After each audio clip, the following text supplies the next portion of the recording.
Hi everyone, thanks for returning. Let's unravel another horrible case. The case of Jack and Jennifer Edwards. John Edwards was born on July 12, 1950 in Broken Hill, Australia. He faced difficult challenges in his childhood due to his alcoholic parents. At the age of 17, he stole his mother's car and ran away, leaving a short goodbye note. His family could not take him back, and he chose to cut off most of his ties with them. John began working to support himself, trying out various jobs until he was attracted by an opportunity with the Australian Department of Defence. In June, he joined the army until 2005. John has been married to 5 women, resulting in 8 children. For privacy reasons, the names of most of these women are not disclosed. His first relationship began when he was 18 in the 1960s, and they married. This marriage produced 2 children, a son and a daughter. John's first wife described him as controlling. He would restrict her spending money and occasionally come home late without notice. But overall, she was happy with their life. However, after a vacation in the United States with their children, the wife then noticed that John was frequently texting another woman he met in Boston. Unable to forgive him for his infidelity, she decided to end their relationship. John stayed in the United States with his mistress and wanted to keep the children, but his ex-wife took them with her that year. He married the Boston woman, but their marriage quickly ended. Due to his aggressive behavior, John returned home alone and tried to reconnect with his first wife. He often visited his children on weekends. Over time, his son and daughter became afraid of his outbursts. His relationship with his ex-wife also began to deteriorate. John's behavior became increasingly out of control, and eventually, his children lost interest in seeing him because of his violent nature. However, John insisted that his ex-wife was the root of the problem. He believed that she was the one who caused the discord between him and his children. He then became increasingly angry and made threatening phone calls to her. He blamed everyone for the problems he faced in his life. John's behavior toward his children did not improve. His son and daughter were terrified of him and tried to avoid any interaction. Despite his fear, John insisted on visiting them. In 1977, he began a new relationship and soon moved in with his girlfriend. They had a daughter 2 years later. In 1984, they married and had a son. But things continued to deteriorate. During this time, John's treatment of his third wife became increasingly abusive. She was pregnant, but John's violent behavior caused her to lose the baby. John's rages became increasingly frightening. He assaulted his third wife, threw objects at her, and even threatened to set her on fire while she slept. By the end of the year, the situation had become so unbearable that she decided to leave him, but was too afraid to speak out. Fearing for her life, she had prepared in advance and gathered the children together, waiting for him to go to the bathroom. She saw this as the perfect opportunity to escape with the children. The woman climbed over the fence with the children and with the help of neighbors. She contacted the police. John was subsequently arrested. John's third wife and children then sought refuge in the city. Thinking they would be safe, all of John's children described their father's cruelty, aggressive outbursts, and emotional manipulation. Unfortunately, their concerns were ignored by social services. John had 2 daughters and 2 sons by 2 different women, and he was involved in custody disputes with both. Despite numerous reports from his ex-wives of his violent behavior and the children's reluctance to see him, he continued to seek permission to see them. The children were required to spend 3 nights a week with John. Despite their apparent unwillingness, social services did not intervene. The mothers reported receiving threats and fearing for their children's safety. Family members confirmed that John had been acting inappropriately and aggressively. But the legal system ignored this evidence. In December, a warrant was issued for John's arrest after he took his daughter home from school without permission and held her for several days. A similar incident had occurred with his son. but police believed the father had done nothing wrong. They thought he was just trying to bond with his children. Eventually, John's first wife was able to completely cut off contact with him. By then, their daughter was old enough to choose whether or not to continue contact with her father. Unsurprisingly, she decided to cut off all ties and ignored all attempts to contact him after receiving the restraining order. The family felt relieved, however. The third ex-wife continued to face pressure from John and had no way to protect herself. Meanwhile, John continued to try to build his own life. He began dating a woman in the 90s, and she eventually had a son with him. By that time, their relationship had ended.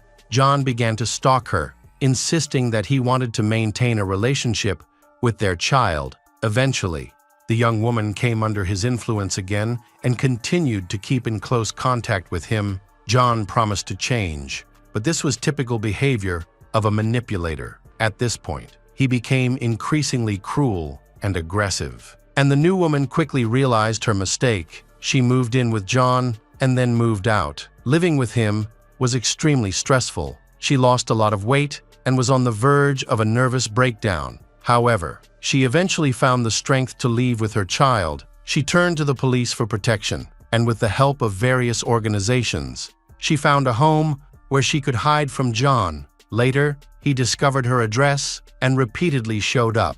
Trying to break down the door and threaten her, John made several attempts to kidnap her son and eventually pressured the woman into giving him partial custody. As a result, the boy would occasionally stay at his father's house, where John also had 2 children with his third wife. When those children grew up, they chose to cut ties with their father. John later remarried, a skillful manipulator. He knew how to charm women, showering them with attention and affection. John's new wife became pregnant, but he forced her to have an abortion, and she refused. This angered him. John then made the situation worse by attacking her, pushing her down the stairs and beating her for a long time. It appeared that he intended to harm the child. As the 5th wife claimed, he aimed for her stomach with each blow. Despite his violence, she defended herself, and the child was delivered safely. John's 5th wife then fled to women's shelters to escape him.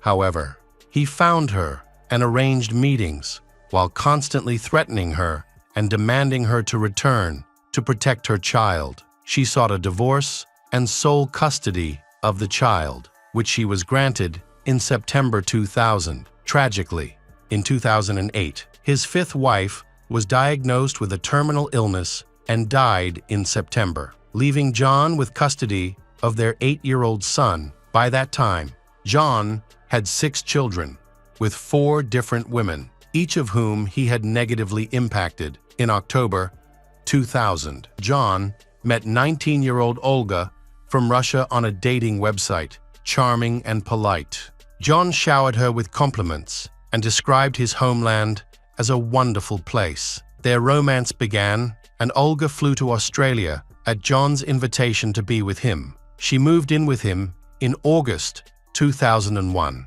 and they married on November 10 of that year. Their son Jack was born in September 2002, and daughter Jennifer in August 2004. Jack and Jennifer grew up in their family home in the quiet Sydney suburb of Pett Hills. Known for its natural beauty and close-knit community, however, John treated Olga in much the same way as he had treated his previous wives. He was verbally abusive and sought to control her every move. Unlike her previous partners, Olga found herself with no choice, with nowhere to run and no one to help her. Faced with these circumstances, Olga tried to adapt and keep the peace at the slightest sign of disobedience. John would threaten to take their children away and deport her back to Russia, fearing for her children. Olga endured the situation. John also controlled their finances, including Olga's salary, and dictated how she should dress and care for herself. His control and cruelty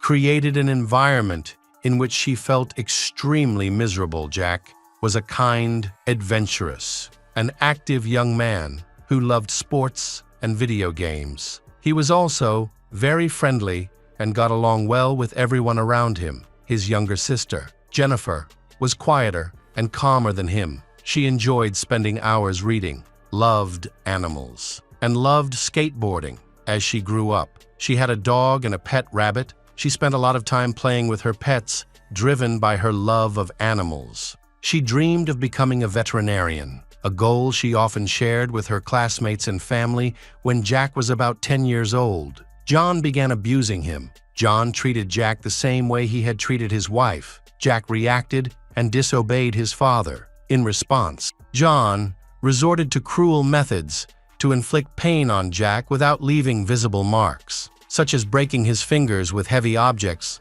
This bullying continued for years, leaving the boy in constant fear. He often tried to call the police for help, but his mother prevented him from doing so each time, fearing that she might lose him. To cope, Jack began sleeping with a baseball bat in his room, only feeling safe when it was hidden under his pillow. During this time, Jennifer, who also witnessed the abuse, began sleeping with a knife under her pillow in 2015. During this time, the family's trip to Paris turned chaotic when a serious fight broke out between Jack and his father John. Jack ran out of the hotel, but John chased him down the street, assaulting him by pinning him against a wall and choking him. The situation escalated, prompting passers-by to intervene. Jack then wanted to call the police, but his mother begged him not to. He complied, but the violence continued. With John becoming increasingly angry, the father's cruelty worsened over time. In December 2015, Olga decided that she could no longer tolerate his behavior and expressed her intention to file for divorce. John begged her to stay, promising to change. Olga eventually gave him another chance, but things only got worse. In January 2016, Olga became concerned and contacted the police after her son, Jack, went missing. Fortunately, the police found him within a few hours. It turned out that Jack had run away from home and did not want to return to avoid danger. Although it was clear that Jack was in a dangerous situation, the police returned him to Olga's family. Tensions continued to rise until March 2016, when Olga finally decided to take the children. On March 11, she went to a neighboring city to stay with friends, during which time she learned about John's stalking of her and his ex-wives. Fearing for her safety, she asked her friends not to reveal her whereabouts. However, despite these precautions, a friend accidentally led John to the house where Olga and the children were hiding. In April 2016, a trial began for Olga and John. Olga, along with the children, sought a protection order against John to ensure their safety. In response, John stated in court that the children were in danger of being cared for by their mother without him. During this time, he also consulted a psychiatrist who diagnosed him with anxiety and depression. However, the psychotherapist noted that John was generally doing well. John used this situation to prove that he was actively working on his problems. The court ruled that John must be informed about the whereabouts of his son and daughter. However, the court also decided that John must not come within 500 meters of Olga and the children. Despite this, he continued to follow them and try to contact them. One day, he went to Jennifer's school and tried to give her a dog. He also met Jack at the police station and wanted to send him a letter of apology. Meanwhile, John hired a private investigator to spy on his family. In February 2017, a private investigator found Olga at a yoga studio. John later confessed to the police that he regularly went to the studio to work out. The staff noticed his strange behavior and believed that he was there primarily to stalk women. When Olga reported John for violating the restraining order, police dismissed her complaint and accepted John's explanation that it was accidental. Olga claimed that the situation was clearly a case of stalking, but her complaint was ignored. John later went to the police station to file a report that he disputed Olga's allegations against him. His intention was to increase his chances of gaining custody of the children, but that didn't help him. In February 2018, the court granted Olga sole custody of the children, and they were not required to have contact with their father. Olga and the children were relieved to believe that they had finally secured their safety, however. The real struggle was just beginning. On June 25, 2018, John Edwards rented a car and began stalking Olga and the children. He visited a computer expert and deleted all the data from his hard drive and browser. On the 4th of July, he took the weapon out of his locker at 4:45 p.m. Jennifer got off the school bus and sent a text message, not realizing that John was following her around 5 p.m. Jennifer's neighbor heard several loud bangs and ran to the porch. Where he saw John leaving the house, the neighbor tried to ask John what had happened, but John quietly got into his car and drove away, realizing the danger. The neighbor knocked on the door, but received no response. The neighbor then quickly called the police and reported the situation. When the police arrived and entered the house, they found Jennifer and her uncle Jack under the computer desk in Jack's room. Both without any signs of life. They had been killed. Possibly while trying to escape the attacker, Jack was found lying on top of Jennifer, bravely shielding and protecting his sister. Olga returned home. Confused about what had just happened, police cars surrounded her house, and a helicopter hovered overhead. She learned that her son and daughter were dead, and that her ex-husband was wanted by the police. Olga immediately suspected that John was the only person capable of committing such a crime. The police decided to put Olga's house under surveillance, fearing that she might be the next target. However, he never showed up. The next morning, at around 6 a.m., the police arrived at John's house. They discovered that after the tragic incident involving the children, John, 67, returned home and took his own life. A neighbor reported that at around 6 p.m. the previous day, while walking his dog, he heard a loud bang coming from John's house. The neighbor then took his dog home, but later returned to investigate. The neighbor noticed a broken window, but was unable to enter the house. The police discovered a crumpled piece of paper in John's pocket that contained Jennifer's daily bus schedule to and from school. In the garage, they found a toolbox filled with shredded documents, burned papers, a broken tablet, and a broken cell phone. They also recovered 2 handguns from the house, which were confirmed through analysis to be the weapons used in the murders of Jack and Jennifer. The investigation revealed that the motive for the murders was related to a custody dispute. At this point, all of John's older children had stopped contacting him, and all of his ex-wives had filed restraining orders against him. John, feeling that he had lost everything, he decided to kill his children. This was not a spur-of-the-moment decision. He had meticulously planned this crime. First, he bought the weapons to commit the crime. Then, he mapped out the children's daily routine, the school bus schedule, and his wife's working hours. John also made numerous online searches related to his plan. He deleted his browsing history and destroyed all notes to hide his tracks. But some information was still recovered. The tragic events did not stop there. Olga was deeply saddened and could not bear the loss of her children, seeing Olga in pain. Her mother came from Russia to support her. She took care of Olga and encouraged her mentally, hoping to help her heal. However, after a while, the mother had to return home. 4 months later, against her mother's advice, Olga decided to stay in Australia. Tragically, just 5 months after her 2 children were murdered, Olga also passed away. For a long time, Olga lived in the house where John had murdered their son and daughter, often sleeping in her son's bed. It was in this house that a neighbor found Olga's body. The heartbreaking story of Olga and her children captured the public's attention.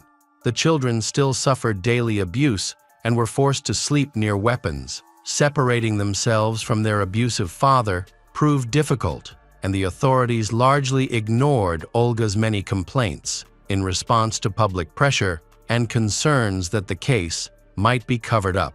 The state police department launched an internal investigation to determine what factors contributed to the tragic event. The investigation found that a number of police officers had been negligent in their duties. There were no reports of harassment in yoga classes, and attempts to contact the children, despite court restrictions, went unpunished even during the struggle. Olga encountered opposition. The lawyer did not consider John dangerous. He completely ignored existing restraining orders issued by all of his ex-wives. An investigation was launched into the lawyer's conduct in custody cases. The defense lawyer ignored the testimony of the teenagers, who reported that John had repeatedly emotionally abused them. He claimed that he did not find their testimony credible because they were too young. This negligence allowed John to continue his harmful behavior unchecked. The situations involving Olga,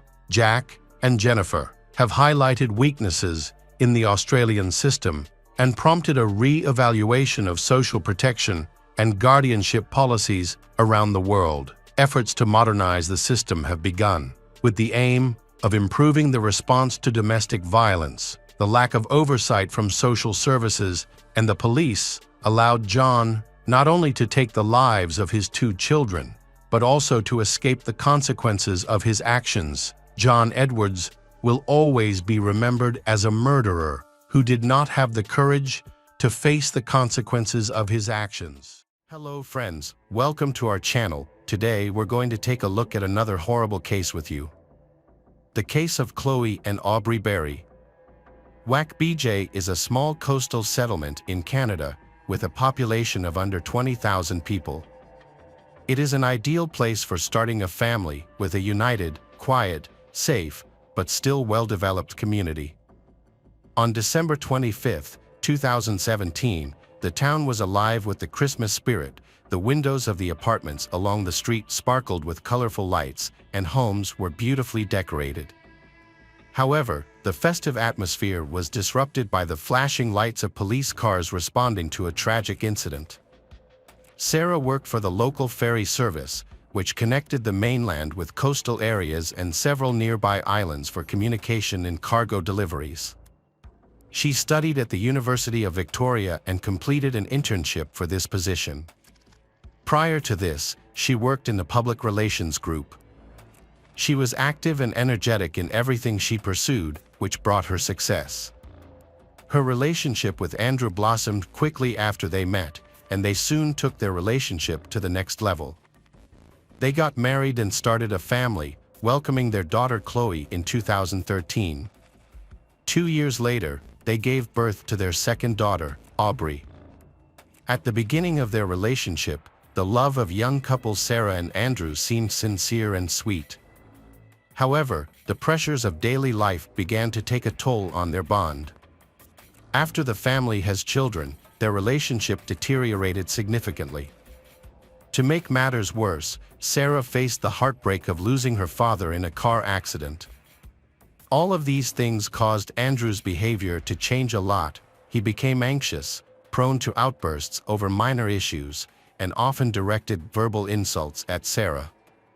It was clear that Sarah's father had previously helped control Andrew's temper, but now that support was gone. As a consequence, Andrew's aggressiveness increased. Initially, Sarah attempted to resolve conflicts and kept their issues private, hoping this tough time would pass. Unfortunately, matters only worsened. During a tense argument over custody of her 2 daughters, Aubrey and Chloe, Andrew made serious threats, claiming that he would harm the entire family if the situation did not change. Sarah was deeply troubled by these threats, and Andrew's anger became increasingly uncontrollable. Andrew's behavior became erratic and dangerous. When he got angry, he drove recklessly, creating hazardous situations on the road. At first, he tried not to act like that when his daughter was there, but he eventually lost control and engaged in these antics even with the daughter in the car. It is clear that this marriage was once a happy one, but now it has become seriously dangerous for Sarah and her daughter, who were growing up in a hostile and unsafe environment. Despite this, Sarah made efforts to maintain the marriage. Months went by until Sarah reached her breaking point. She decided to end the relationship and told Andrew directly that he needed to move out that day. Instead of leaving calmly, Andrew has sparked another debate, barging into his wife's bedroom and trying to strangle her. Sarah managed to escape, grabbed her phone, and called the police. Andrew continued his aggressive behavior until the police arrived, clearly displaying his violent nature. He was quickly arrested and taken to the police station. After this episode, Sarah obtained a restraining order, preventing Andrew from approaching her or their children. This brought a sense of relief to the family, as Andrew was now under control. He moved into his own apartment and lived alone, while Sarah took care of their 2 daughters. She worked hard and often worked overtime to earn money to raise her children. Meanwhile, her mother also helps take care of the children while she is at work. During this time, Sarah and Andrew finalized their divorce, and Sarah was awarded full custody of their children. Because of his aggressive behavior, Andrew lost his visitation rights and was ordered to pay alimony. For 3 months, Sarah focused entirely on her daughters, giving them her love and attention. However, everything shifted when Andrew returned, saying he missed his daughters and wanted to meet with them. Sarah refused his request, and he was unable to see the children. At that point, Andrew seemed to have changed. With the help of a lawyer and witness testimonies, he wanted to protest the court's decision to grant custody of the child. Amendments were made to the court order, allowing him to see his daughters on weekends. He was proud that he now had official permission to meet with them. Sarah was responsible for bringing the girls Aubrey and Chloe to meet their father, Andrew, and she made sure to supervise their visits. During these times, Andrew was able to connect well with his daughters. Unfortunately, this was just the start of a tragedy. A few years later, issues arose concerning alimony and the shared ownership of the house. The court ordered Andrew to pay a large amount in alimony. Meanwhile, there were ongoing discussions about how to divide the jointly owned house for the benefit of their children. Andrew, the young father, refused to contribute any money towards the house. Consequently, the court allowed Sarah to buy Andrew's share of the property, valued at $60,000, for only $20,000, after deducting the alimony debt. The agreement means that Sarah will have full ownership of the house and will no longer be able to claim maintenance payments. Sarah accepted these terms. However, Andrew opposed this arrangement and sought to contest the court's decision. During this time, he frequently took their daughters to spend time, as the court permitted him to do so without the presence of their mother or any guardianship authorities. Soon, Sarah began to notice increasingly concerning signs regarding her children. After Andrew returning them one day, she discovered a bruise-like mark on Aubrey's head. When she called Andrew, he explained that Aubrey had accidentally hit herself while playing. However, during a later conversation, Aubrey revealed that Andrew had attempted to touch her inappropriately. Andrew dismissed the accusation as absurd, but Sarah believed her daughter.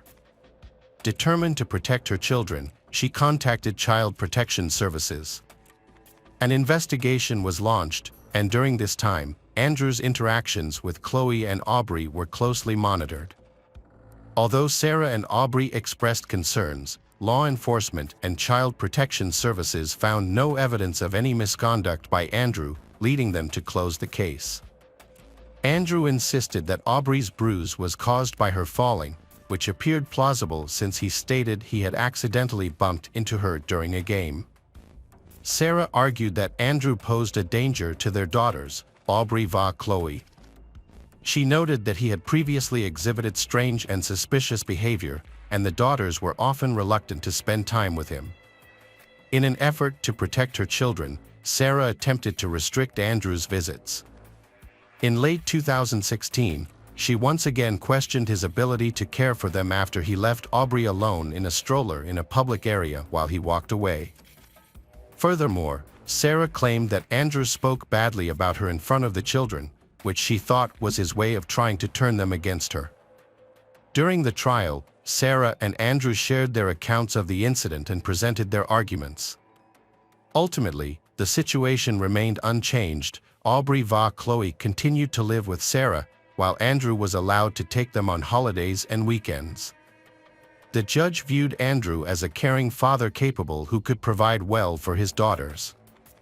The court concluded that Andrew's aggressive behavior was only temporary and linked to domestic issues, with no evidence of child abuse presented.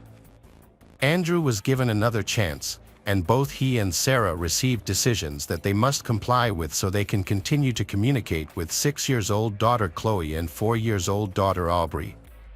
Chloe and Aubrey were bright, cheerful children with distinct personalities and interests. Chloe had just begun first grade at a local school, where she discovered her passion for horse riding, a skill her cousin had been teaching her since she was young. She also had a talent for art. Meanwhile, Aubrey was getting ready to start school. The sisters were full of energy and creativity, and they shared a close bond and a love for artistic activities. During the court hearings, the guardianship service assessed Sarah, the girl's mother, and found her to be an excellent parent. She worked hard to maintain a good relationship with her daughters, both during their time as a family and after the divorce. The judge required both Sarah and Andrew to complete special training courses, and Andrew was actively involved in the process. Unfortunately, this wasn't enough to prevent a tragic outcome. According to the custody agreement, Aubrey and Chloe were scheduled to spend Christmas 2017 with their father, Andrew. They celebrated Sarah's birthday on December 21st at morning with the children, and then Sarah took Chloe and Aubrey to Andrew's apartment on Beach Drive. Andrew lived just steps from the marina, in an upscale part of the city with a view of the Pacific coast. However, he is facing many great difficulties, including a financial crisis. He had quit his job, lost his main source of income, and developed a gambling addiction. As a result, he was unable to pay alimony or even provide basic necessities for himself and the children. From the beginning, Sarah believed it was a mistake to take Aubrey and Chloe to see Andrew. A court order obligated her to do so, and failing to comply could lead to serious repercussions for her. Sarah was especially hesitant to let Aubrey and Chloe spend the Christmas holidays with him, as she felt it was unfair, but she felt she had no alternative. Sarah asked Andrew to leave the children with her for her birthday, but he immediately threatened to sue, so she was forced to comply. As Sarah approached Andrew's apartment, her anxiety intensified. She noticed from a distance that the lights in the windows were off. For several weeks, Aubrey and Chloe had shared that during their visits with Andrew, they enjoyed using flashlights as if they were camping, which they found entertaining. Sarah was aware that Andrew had left his job in May and are having a lot of financial difficulties, which might explain why the electricity had been cut off. To avoid making the situation more tense and affect the children's vacation, she decided not to talk about the issue with Andrew and the children right away. However, she planned to address it later, as she was looking for ways to restrict Andrew meet to Aubrey and Chloe.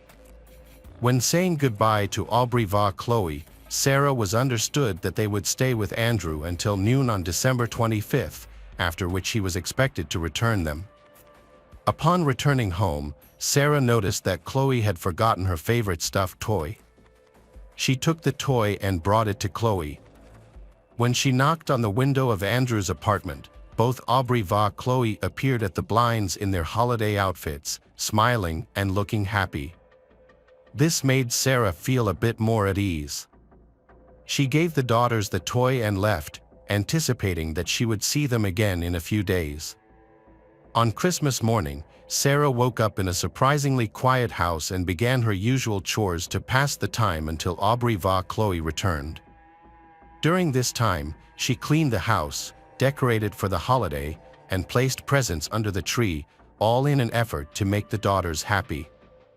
By 2 p.m., Sarah's parents arrived, but she was starting to worry because Aubrey and Chloe had not yet returned from Andrew's house. Andrew was supposed to return Aubrey and Chloe by noon, but Sarah had called and texted him several times without getting a response. She then tried to contact Andrew's sister, but she also ignored Sarah's calls and messages. Growing more worried, Sarah decided to go look for the children with her mother, leaving her father at home in case Andrew arrived with the daughters. When Sarah and her mother arrived at Andrew's apartment, Aubrey va Chloe were no longer at the window. Inside, the place felt eerily quiet and empty. Sarah couldn't see what was happening through the blinds. She knocked and shouted at the window, but there was no response, which only increased her fear. In desperation, they decided to speak with the neighbors. One neighbor mentioned that he had heard the children talking early in the morning and, closer to midday, he heard loud noises coming from the apartment. Initially, he thought nothing of it, but now it seemed suspicious. He also noted that he hadn't seen any strangers near the building. Alarmed, Sarah and her mother quickly contacted the police to report Aubrey va Chloe's disappearance.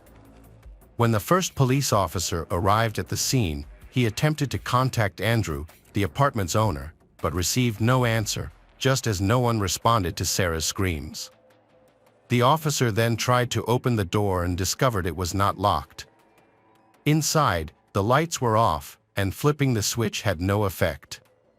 It became clear that Andrew's electricity and water had been cut off due to unpaid utility bills, and he was facing eviction. Using a flashlight, the officer was met with a shocking sight that resembled a horror movie scene. Blood was splattered everywhere, including the ceiling, prompting him to immediately call for backup. The police officers cautiously, weapons drawn, aware that the killer responsible for the horrific massacre might still be inside. They followed a bloody footprint to the bathroom, where they discovered Andrew, who was naked and severely injured with multiple wounds to his chest. He was still breathing, but each breath seemed increasingly difficult. In the next room, they found Chloe on the bed. She was already dead. Her body showed numerous cuts and bruises, indicating she had been beaten with a blunt object. Nearby, a bloody baseball bat lay on the floor among her clothes. Aubrey was found in a similar state as Chloe, dressed in blood-soaked pajamas, with splatters even on the ceiling.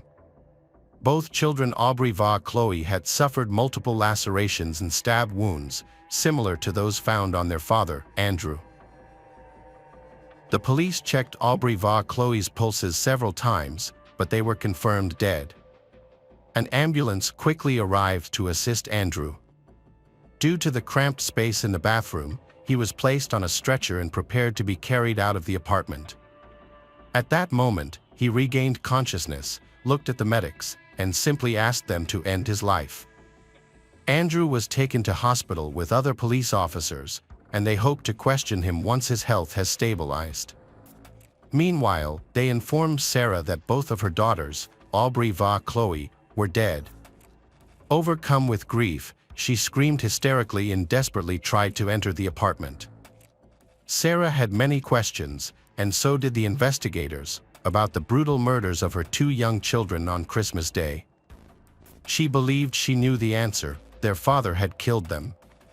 Given the severity of the injuries, Andrew quickly became the primary suspect. Sarah warned that he was a danger to himself and Aubrey va Chloe due to the nature of the wounds. The police thought he might be more willing to talk while in the hospital, as they often obtained truthful confessions in such situations. Therefore, they wanted to interview Andrew to uncover what had happened to the children and to him. The police suspected Andrew had harmed Aubrey va Chloe, defenseless children, and after realizing the gravity of his actions, he might have attempted to take his life. Aubrey va Chloe's bodies were so severely damaged that the expert believed he first killed Chloe, then he killed Aubrey. Chloe suffered multiple severe head injuries from a baseball bat, which led to a fractured skull. Additionally, she had 26 stab wounds. Some of her wounds were inflicted before her death, while others occurred posthumously. The cause of death was identified as blood loss. Aubrey's situation was tragically severe. She had 32 stab wounds, leading to fatal blood loss. The medical examiner determined that the attacker had flipped the children over twice to stab them in both the front and back. He appeared to be enraged and intended to ensure that the girls would not survive Christmas. Meanwhile, forensic investigators thoroughly examined the apartment and discovered men's jeans and a blood-soaked t-shirt, both belonging to Andrew. A knife, clearly the murder weapon, was also located at the scene. The amount of blood in the apartment was so much that a team of experts was called in to assist in the investigation. Experts discovered many signs that there were efforts to clean up the scene, including fingerprints on the knife and patterned socks. Blood traces were even found in the refrigerator, indicating that the perpetrator had rummaged through it after the attack. In one of the rooms, a note addressed to his sister was found. In this note, Andrew expressed a long list of disappointments about his difficulties with Sarah, and felt misunderstood by the woman he loved deeply. He conveyed a sense of betrayal and recounted the many struggles he faced during his marriage and after his divorce. According to his confession, the only source of happiness in his life was his children, which led him to decide to end their lives together. It was clearly a suicide note. After investigating the crime scene, the police concluded that Andrew had attacked and brutally killed his children, Aubrey, 4 years old, and Chloe, 6 years old. Following the incident, he entered the bathroom and attempted to harm himself, believing these injuries would also result in his death. However, doctors assessed that none of his self-inflicted wounds were life-threatening, so he survived. Andrew soon regained his composure and was placed under medical supervision, where he admitted to self-harm. After receiving treatment, he was arrested and charged with double murder. When Andrew was taken to the police station, Sarah was already there with her parents. The police believed that Andrew had harmed the children, and he confessed to his actions, which caused Sarah to burst into tears. She had to be taken away from the station because she was inconsolable. It is hard to imagine her despair and grief, especially since she had tried desperately to protect her daughters from their father. Despite filing complaints with Child Protection Services and taking legal action, Sarah could not provide evidence to prove that Andrew was a danger, and her claims were not believed. Tragically, her daughters were killed by their father. The case received widespread attention and many people held memorial services to honor Aubrey and Chloe, innocent girls who suffered. The public was outraged by Andrew's actions and expressed support for Sarah. This incident sparked a worldwide reevaluation of the child protection system and raised questions about the judge who deemed Andrew a father thoughtful and loving to his children. The judge's decision granted Andrew unsupervised access to Aubrey and Chloe, which ultimately resulted in their deaths. However, no disciplinary actions were taken against the judge or the Child Protection Service. The victims of the tragic massacre, Aubrey and Chloe, were cremated. During the investigation, the complicated relationship between Andrew and Sarah came to light. Andrew is having a lot of trouble with his finances. He left his job in May 2017 and had already begun having trouble keeping up with his rent and utility bills, leading to his electricity being cut off. His financial problems were largely fueled by his gambling addiction. Although Andrew earned a decent wage of around $200 per shift, but during this time, he became addicted to playing cards. He attempted to recover his losses, but things only worsened. He started borrowing money from anyone who would lend it to him. His gambling addiction spiraled out of control, with his gambling expenses reaching about $3,000 each month. In the fall of 2015, Andrew won a big amount of $100,000, but feeling overconfident, he quickly lost it all. In an attempt to win back his losses, he borrowed $10,000 from a man named Paul. Desperate to repay this loan, he continued to take out additional loans, while losing interest in his job, eventually quitting. By spring 2017, he was in deep financial trouble, owing approximately $225,000, with all his credit limits maxed out. Andrew was in a desperate situation, even thinking about withdrawing his savings from a pension fund. He couldn't afford to buy food and had to ask his neighbors for help to feed his daughters during their visit. His life was filled with ongoing tragedy. During the investigation, police found disturbing search queries in his internet history. About a month before the double murder, he had been searching for ways to end his own life. His problems grew worse, and on Christmas Day, he made a tragic decision. He used a brutal method to kill his daughters, doing this act coldly and mercilessly, which makes people doubt his love for them. On January 16th, the hearings for the double murder case began. The prosecutor presented detailed information to the jury about Andrew's relationship and life circumstances just before the crime occurred. The prosecution argued that Andrew willingly put himself in this situation because he could not overcome his gambling addiction. They described his actions as premeditated, using evidence like his internet browsing history to support their argument. In contrast, the defense attorney highlighted flaws in the investigation, pointing out that a patrolman had left the scene while waiting for backup, which left the situation inside unclear. The lawyer argued that Andrew and his children were victims of a killer seeking revenge for Andrew's debts after the officer had left the scene. This allowed the real perpetrator to escape through the fire exit. However, the prosecution rejected these things because the scene was under constant surveillance. There were no signs of a break-in, and the attacker could not have quietly exited the scene without being seen by the police officer. Furthermore, statement of the defense contradicted Andrew's confession made at the hospital. During his hospital stay, he even asked the medical staff to help him die, indicating that he had inflicted injuries on himself and wanted to end his life.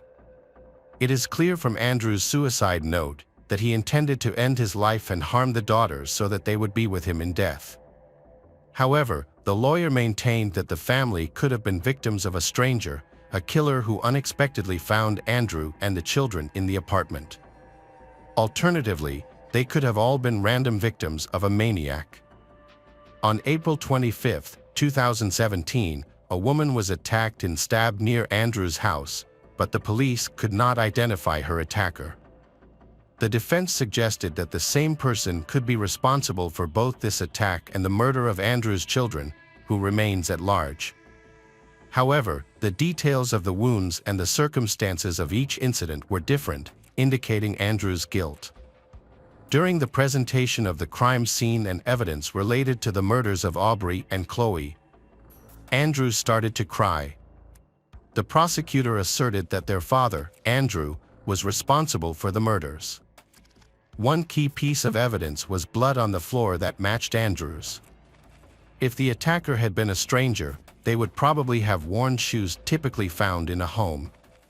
However, the shoes Andrew was wearing when he was arrested matched those discovered at the crime scene. Also, the forensic expert pointed out that the injuries on Andrew and the daughters were the same. Andrew acknowledged that he had inflicted wounds on himself, and similar cuts were found on the children, indicating that the same person used the same weapon.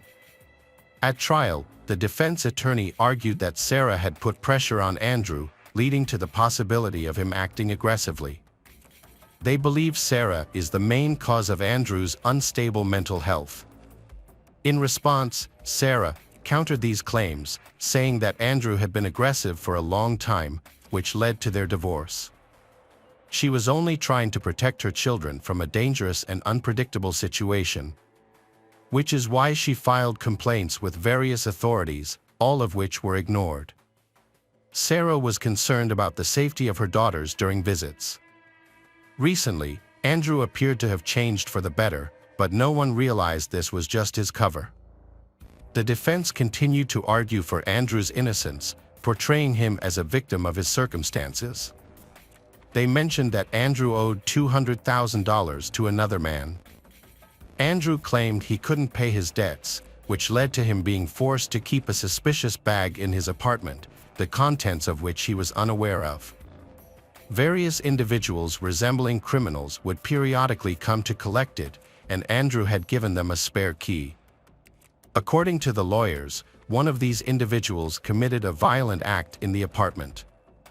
The prosecution questioned Andrew about why the attacker would kill Aubrey and Chloe in his apartment while he was there. Andrew claimed that he lost consciousness after being struck, and when he regained it, he found Aubrey and Chloe unresponsive. The attacker was still in the apartment, but due to the darkness, Andrew couldn't see his face clearly. However, he noted that the assailant was a dark-skinned man with dark hair. The attacker then ran into the kitchen, grabbed a knife, and tug-of-war, during which Andrew was struck multiple times and lost consciousness again. A mysterious bag was discovered during the investigation, but no evidence of any intruder was found, including DNA or fingerprints. The prosecution argued that Andrew's primary motive for the murders was financial distress. He was struggling to cope with life, unable to pay his debts or child support, leading him to consider killing his children to escape these obligations. The jury deliberated for 3 days and ultimately found Andrew guilty of double second-degree murder. He was sentenced to life in prison, eligible for parole in 22 years. Andrew showed no emotion when the verdict was announced, shocking Sarah's family because the sentence was too light.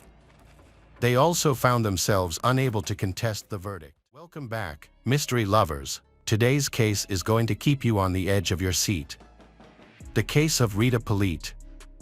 On December 4, 1998, Michael Polite was at home in the small town of Hopewell, Missouri, United States. At the time, his mother, Rita, was working at a local bar. While she was working her shift, Michael was home alone. Feeling bored, he decided to ride his bike to the nearest store, a supermarket where he often met his friends. When he got there, he ran into his 15-year-old friend, Josh Sansu. Michael invited Josh over and Josh agreed, and Josh spent the night at Michael's house. They passed the time playing chess and video games while they waited. When Michael's mother came home from work, he saw the headlights flashing on the sunroof and realized she was home. After Rita got home, she told the children to go to bed. Michael then woke up near dawn. In his room, he was lying in bed and noticed a strange smoke coming from the crack in the door. Josh, who was sleeping on the floor near Michael's bed, suddenly woke up and looked at him in fear. Michael started calling for his mother, but there was no response. Tensions escalated, and the children began to panic. When they left Michael's room to go to their mother's room, they witnessed a horrifying scene. Josh and Michael saw Rita's legs covered in blood. Their mother's upper body was on fire. Rita was engulfed in flames up to her waist. Without hesitation, Michael ran to get water to put out the fire, calling out to her in the hope that she would answer, but it was too late. Meanwhile, Josh ran to a neighbor's house for help because they did not have a cell phone. By 6:30 a.m., emergency services arrived and firefighters began to put out the fire. After extinguishing the fire, Michael called his sister, Crystal, to share the heartbreaking news. When police arrived at the scene, they found a young man sitting on his bed, in a state of shock. He was unable to stand up and struggled to speak clearly. The horrific sight and smell of burning flesh haunted him forever. Police quickly began an investigation. It was clear that the victim had suffered a traumatic brain injury.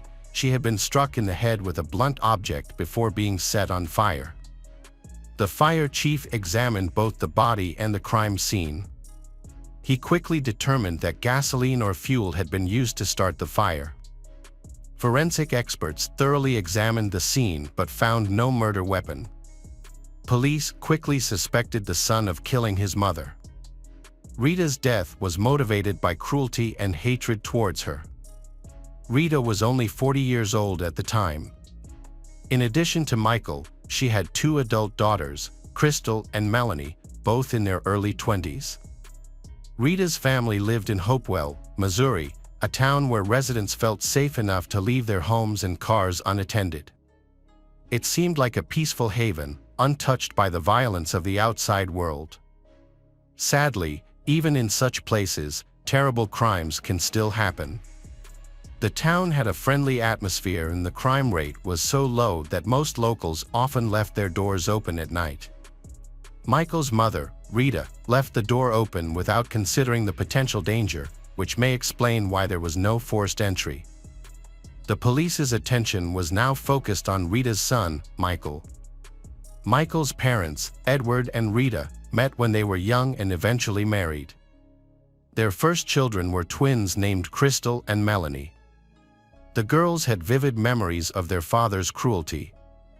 Although Rita loved Edward very much, he often cheated on her and eventually became abusive, both emotionally and physically.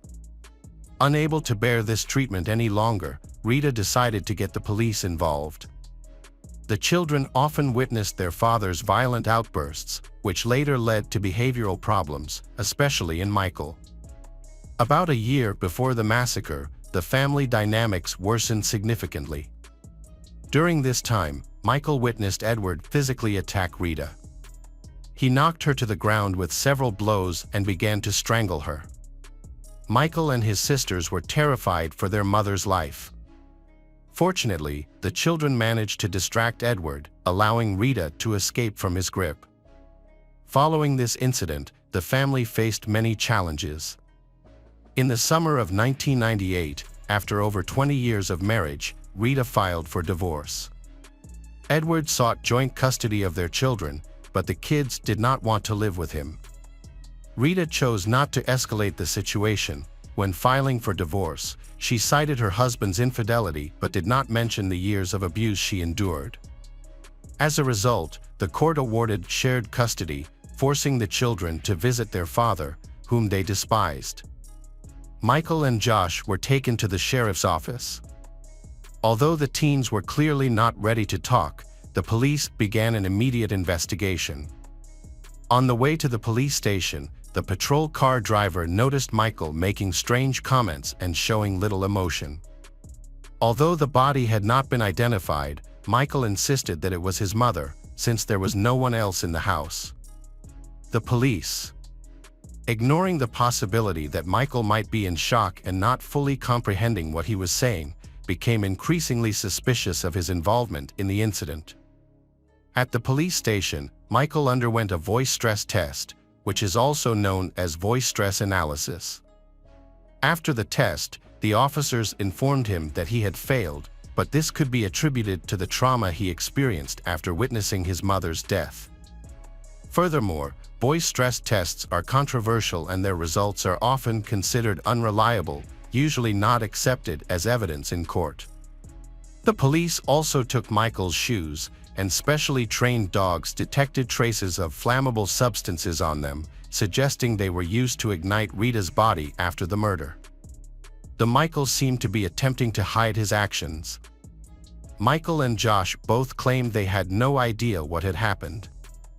They were questioned without a lawyer present. According to the teenagers, they had been in Michael's room for some time, sleeping, and had not heard anything that had happened. Michael claimed that he had been in bed and had only come out when he smelled smoke. However, the police did not believe their testimony and the questioning became increasingly tense. Both boys remained in custody. Josh's mother went to the police station to support him as much as she could, while Michael's father chose not to support him and did not appear. On the second day, Josh made a statement on video camera in the presence of his mother and several police at once. He explained that he was not sure what had happened, but that he had woken up in the middle of the night just before the fire and found his friend Michael missing. He also admitted that he was fed up with the situation.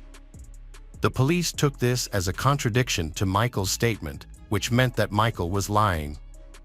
Josh's statement essentially confirmed the police's suspicions of Michael's involvement in his mother's murder.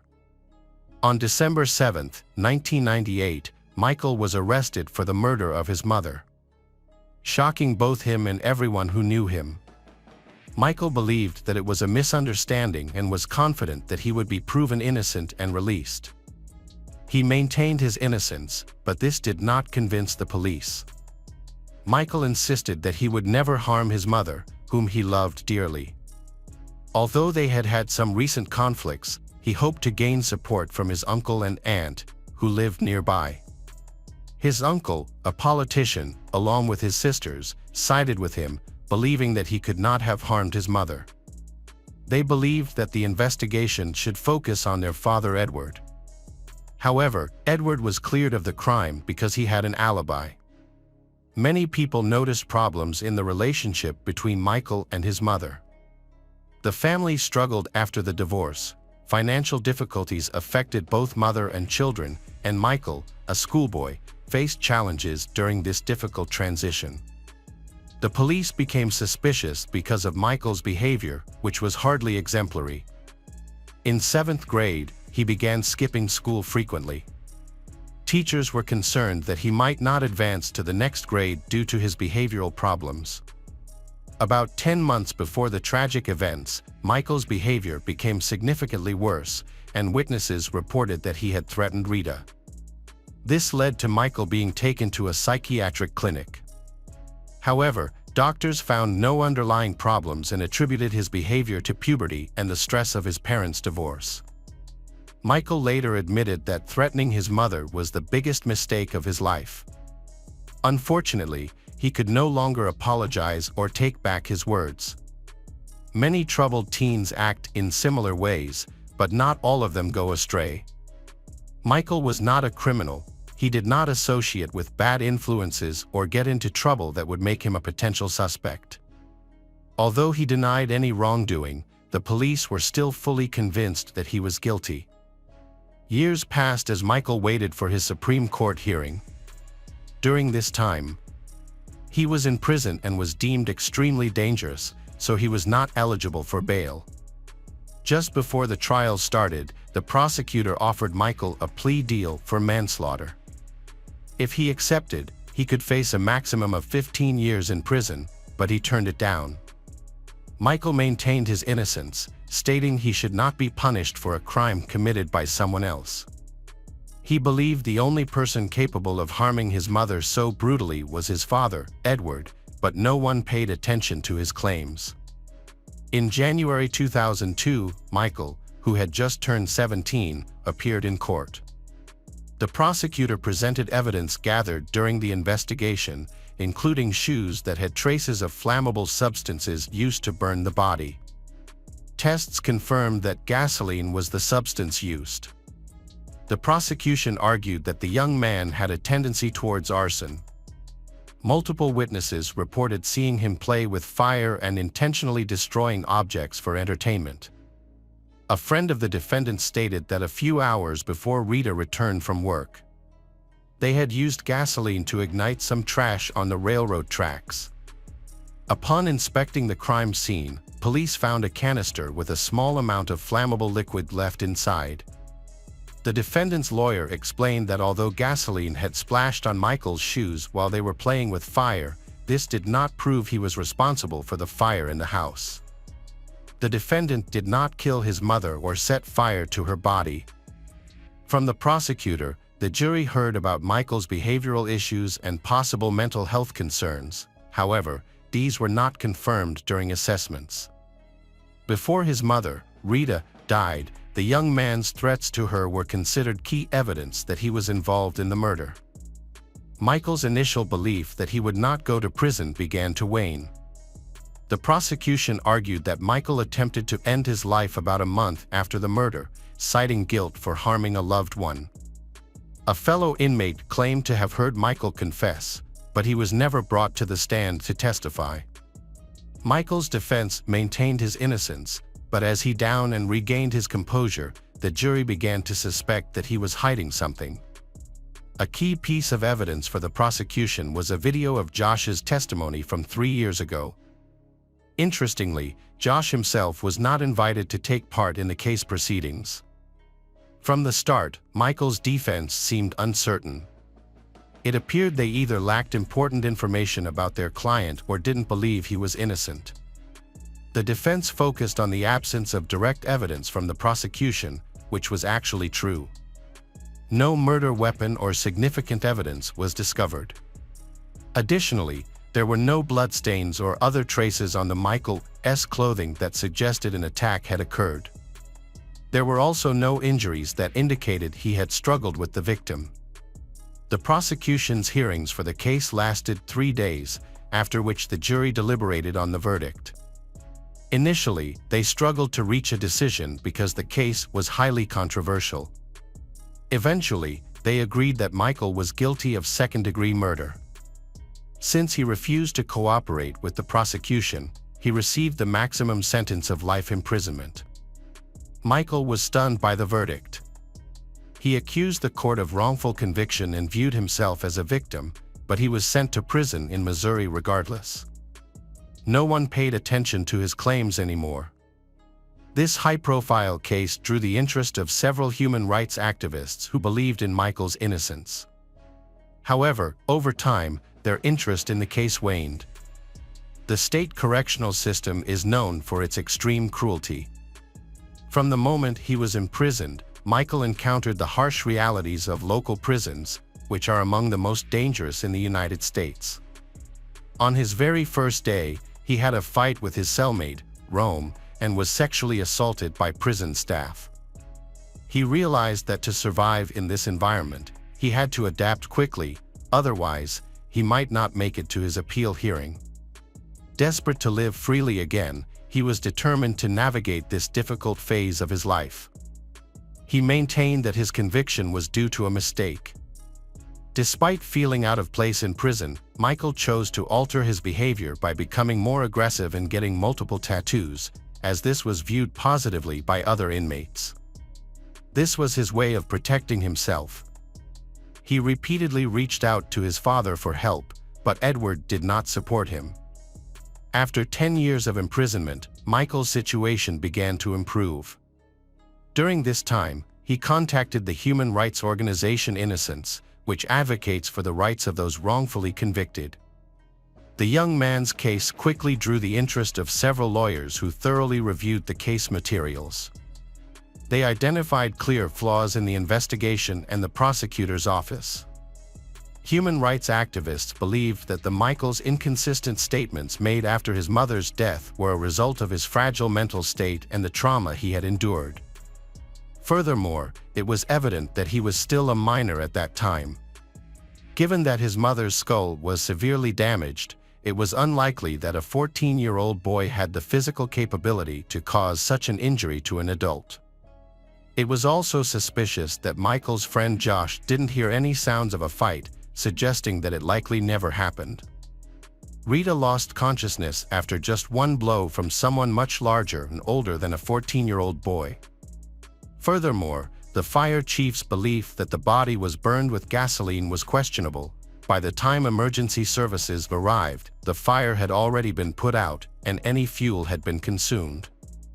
The prosecutor's case relied solely on the dog's reactions, which indicated the presence of something that could start a fire. However, it's clear that the dogs couldn't accurately identify what they detected. The defense attorneys sought to challenge the key piece of evidence against the teenager, traces of gasoline found on his shoes.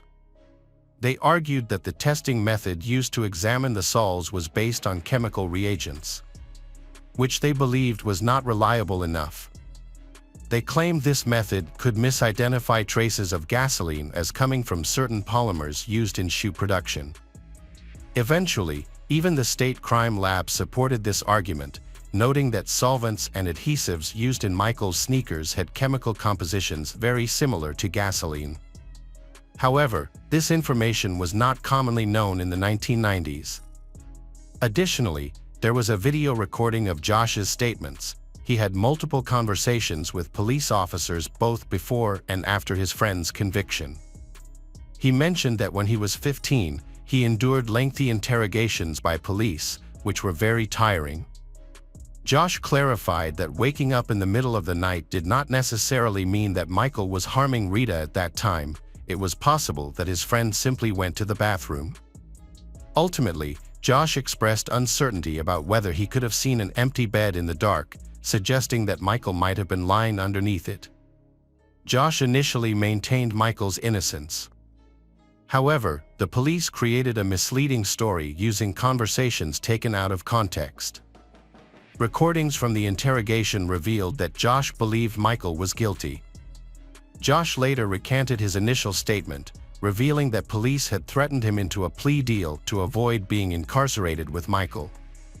As a result, Josh did not testify at trial. Instead, the prosecution presented a video and audio recording of his testimony that showed potential involvement, without bringing Josh to trial. Michael's attorneys argued that this was because Josh could have contradicted key evidence that the prosecution relied on. Had the defense attorney had the opportunity to speak to Josh, the outcome may have been different. Following the incident, the media focused on securing Michael's release from prison by gathering evidence that disproved the prosecution's allegations. Many people close to Rita believed that Michael's father, Edward, was the real killer. Edward had a strong motive for the crime. After their divorce, the court ordered him to pay a significant amount of alimony to his ex-wife, which severely affected his finances. Many people attested to Edward's poor character and the way he treated his wife. During the divorce proceedings, he openly threatened Rita, saying that she would not live long enough to receive alimony. However, when Edward Polite was questioned by police after the murder, he gave an alibi. He had been more than 100 kilometers away from his home during the time of the crime, and witnesses corroborated his testimony. Therefore, any suspicion against Edward was dismissed. From the beginning, Michael insisted that his father was the only one capable of planning Rita's murder, suspecting that Edward was working with others to commit the crime.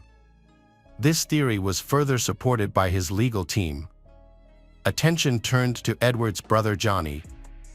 Interviews were conducted with neighbors and Johnny's wife, who testified that he returned home around 6 a.m. on the day of the murder and then disappeared overnight without giving a clear reason for his absence. Neighbors also reported seeing his pickup truck near the Rita's home late that night. During the investigation, police discovered a crowbar among Johnny's belongings, which appeared to be the instrument used to inflict the fatal injuries on Rita. The crowbar was sent for examination and was tentatively identified as the murder weapon. Despite this evidence, the prosecution maintained that Michael was guilty. His attorneys filed an appeal. They brought all their supporting evidence to the appeal. Unfortunately, Missouri's judicial system is notoriously strict, making it difficult to overturn a verdict or reopen the case. From the start, the court imposed obstacles on Michael's legal team, leading to the dismissal of their appeal. As the legal battle continued, it seemed that Michael's lawyers were in trouble.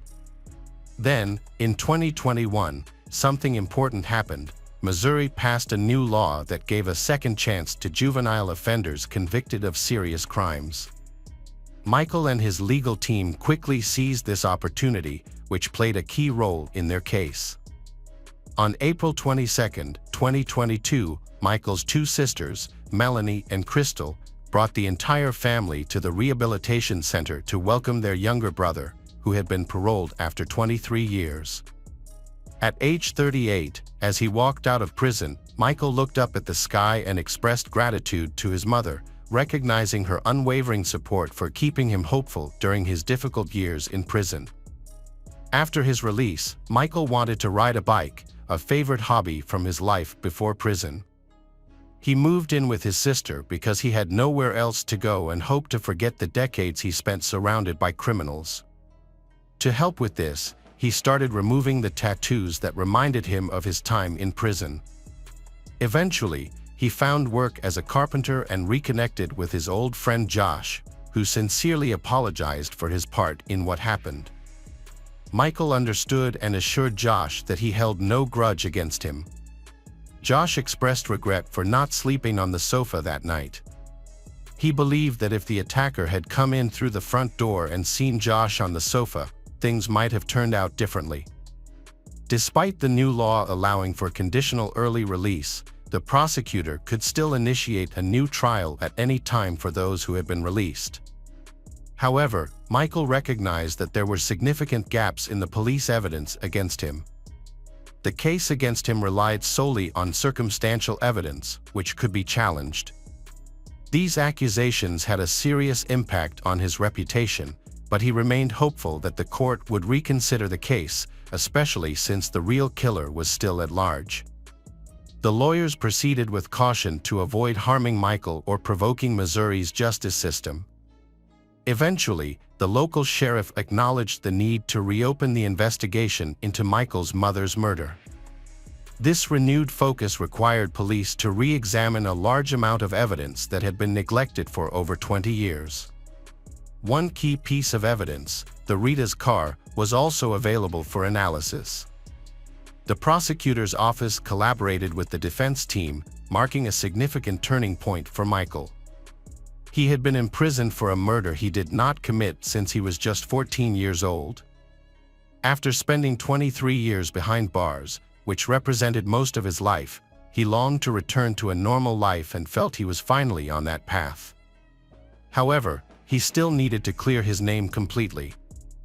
Additionally, Michael was determined to find his mother's real killer, convinced that his father was responsible for setting him up.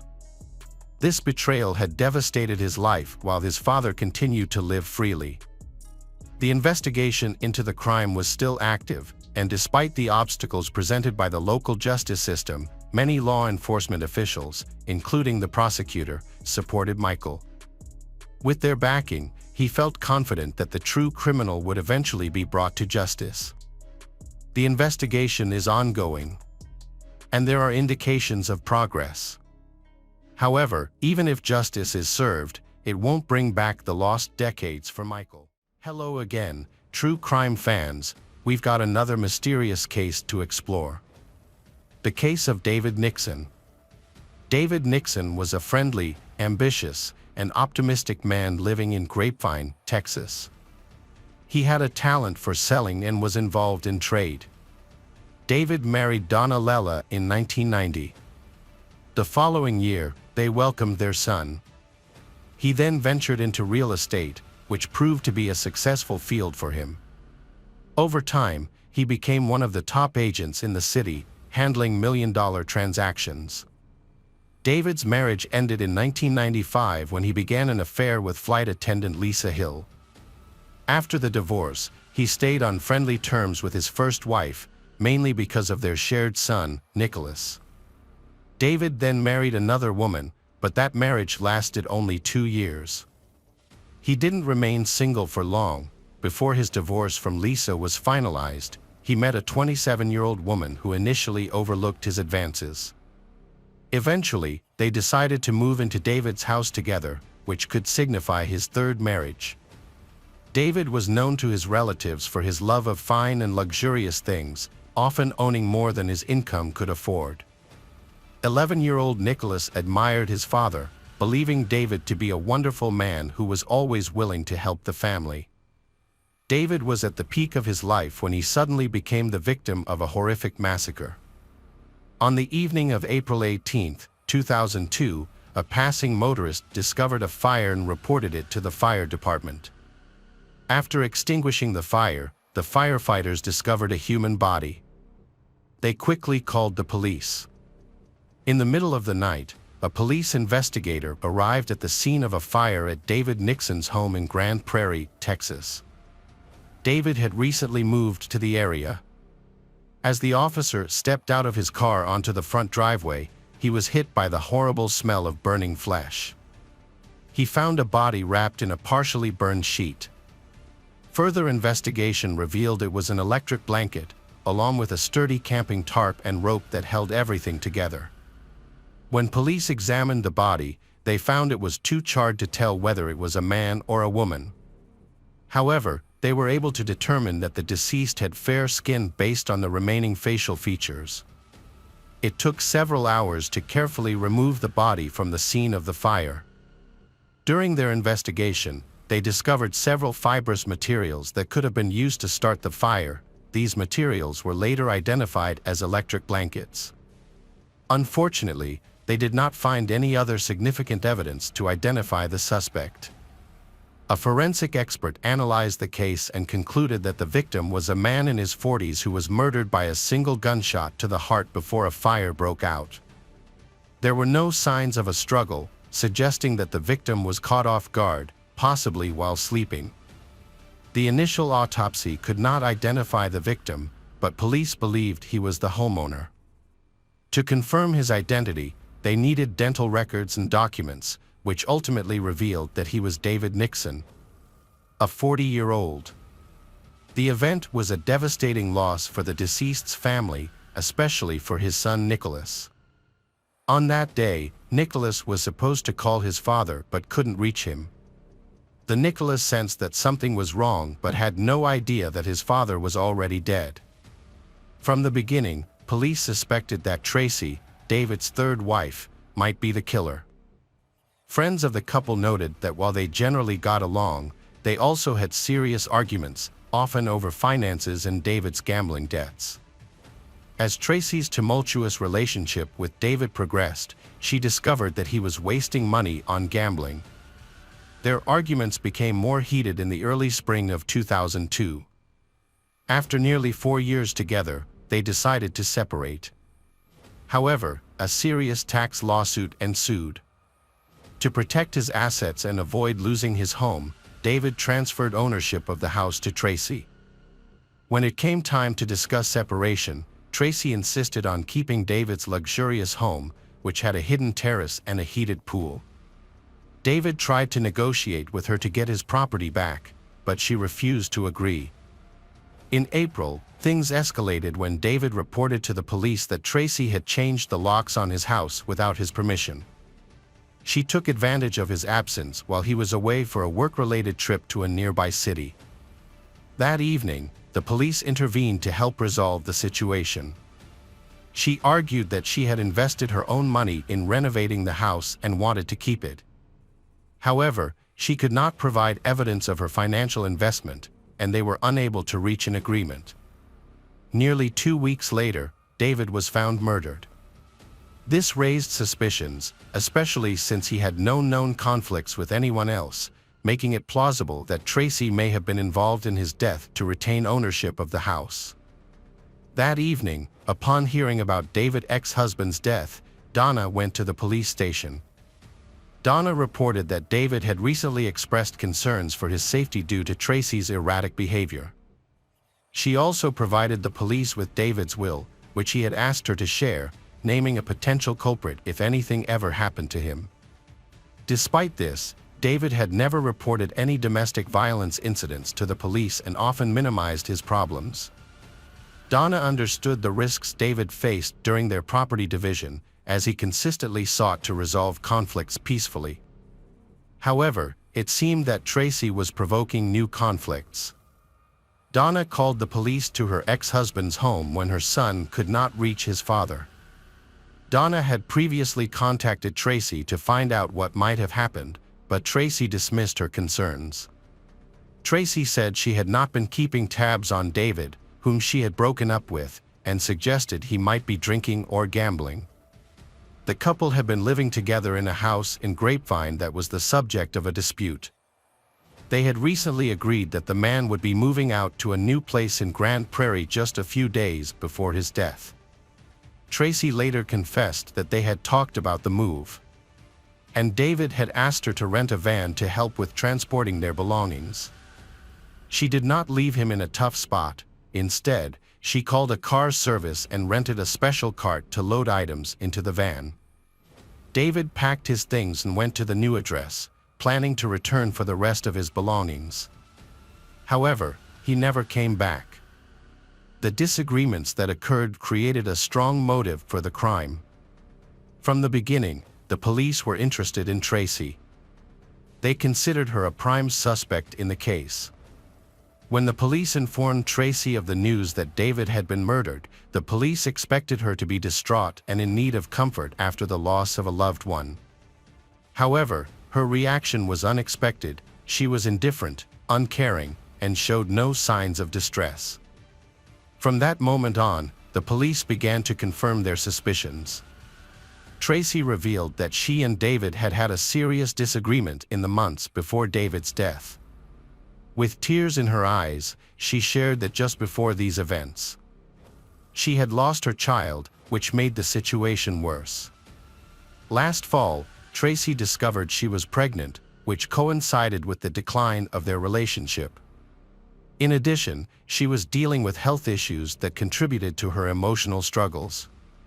Realizing that it was not the right time to have a child, she chose to terminate the pregnancy. Despite her decision, she still held David responsible for the loss of the child. It's important that police found no evidence of Tracy's pregnancy, as there was no documentation to support her claims. Everything was based solely on her statements.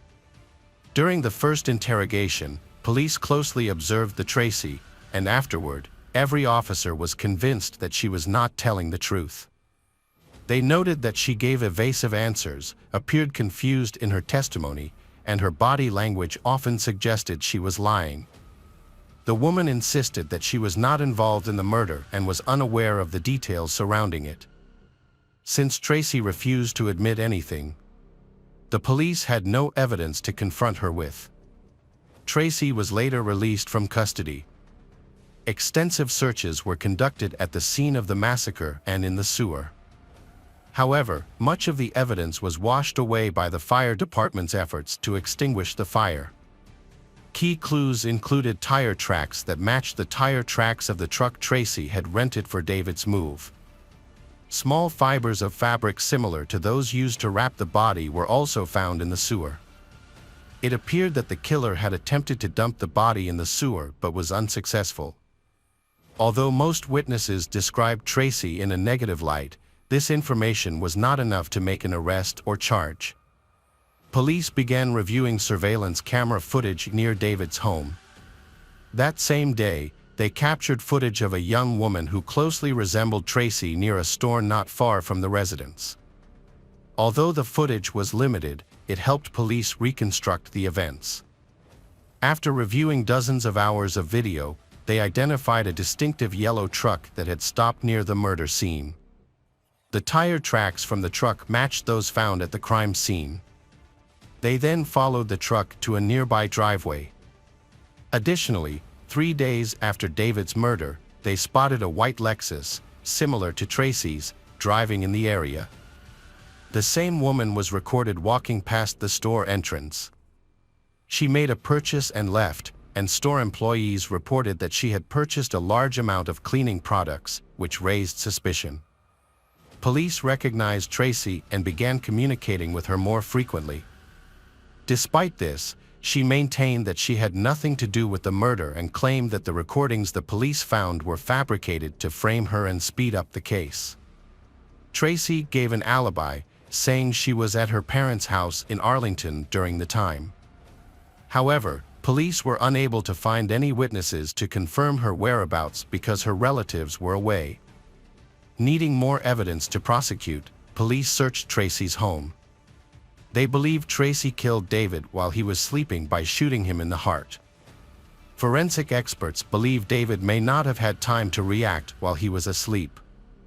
After David's death, Tracy immediately purchased a new mattress. A shopping list from a hardware store indicated that Tracy may have been involved in the events surrounding David's death. Donna believed that the only motive for the murder was the house itself. Tracy argued that David's death would not have benefited her financially and that she deserved to inherit his house. She claimed that there was no insurance policy in David's name that would have made her the beneficiary. Since they were not legally married, she could not claim any other assets. The motive for the crime is believed to have been both money and revenge for the breakdown of her relationship.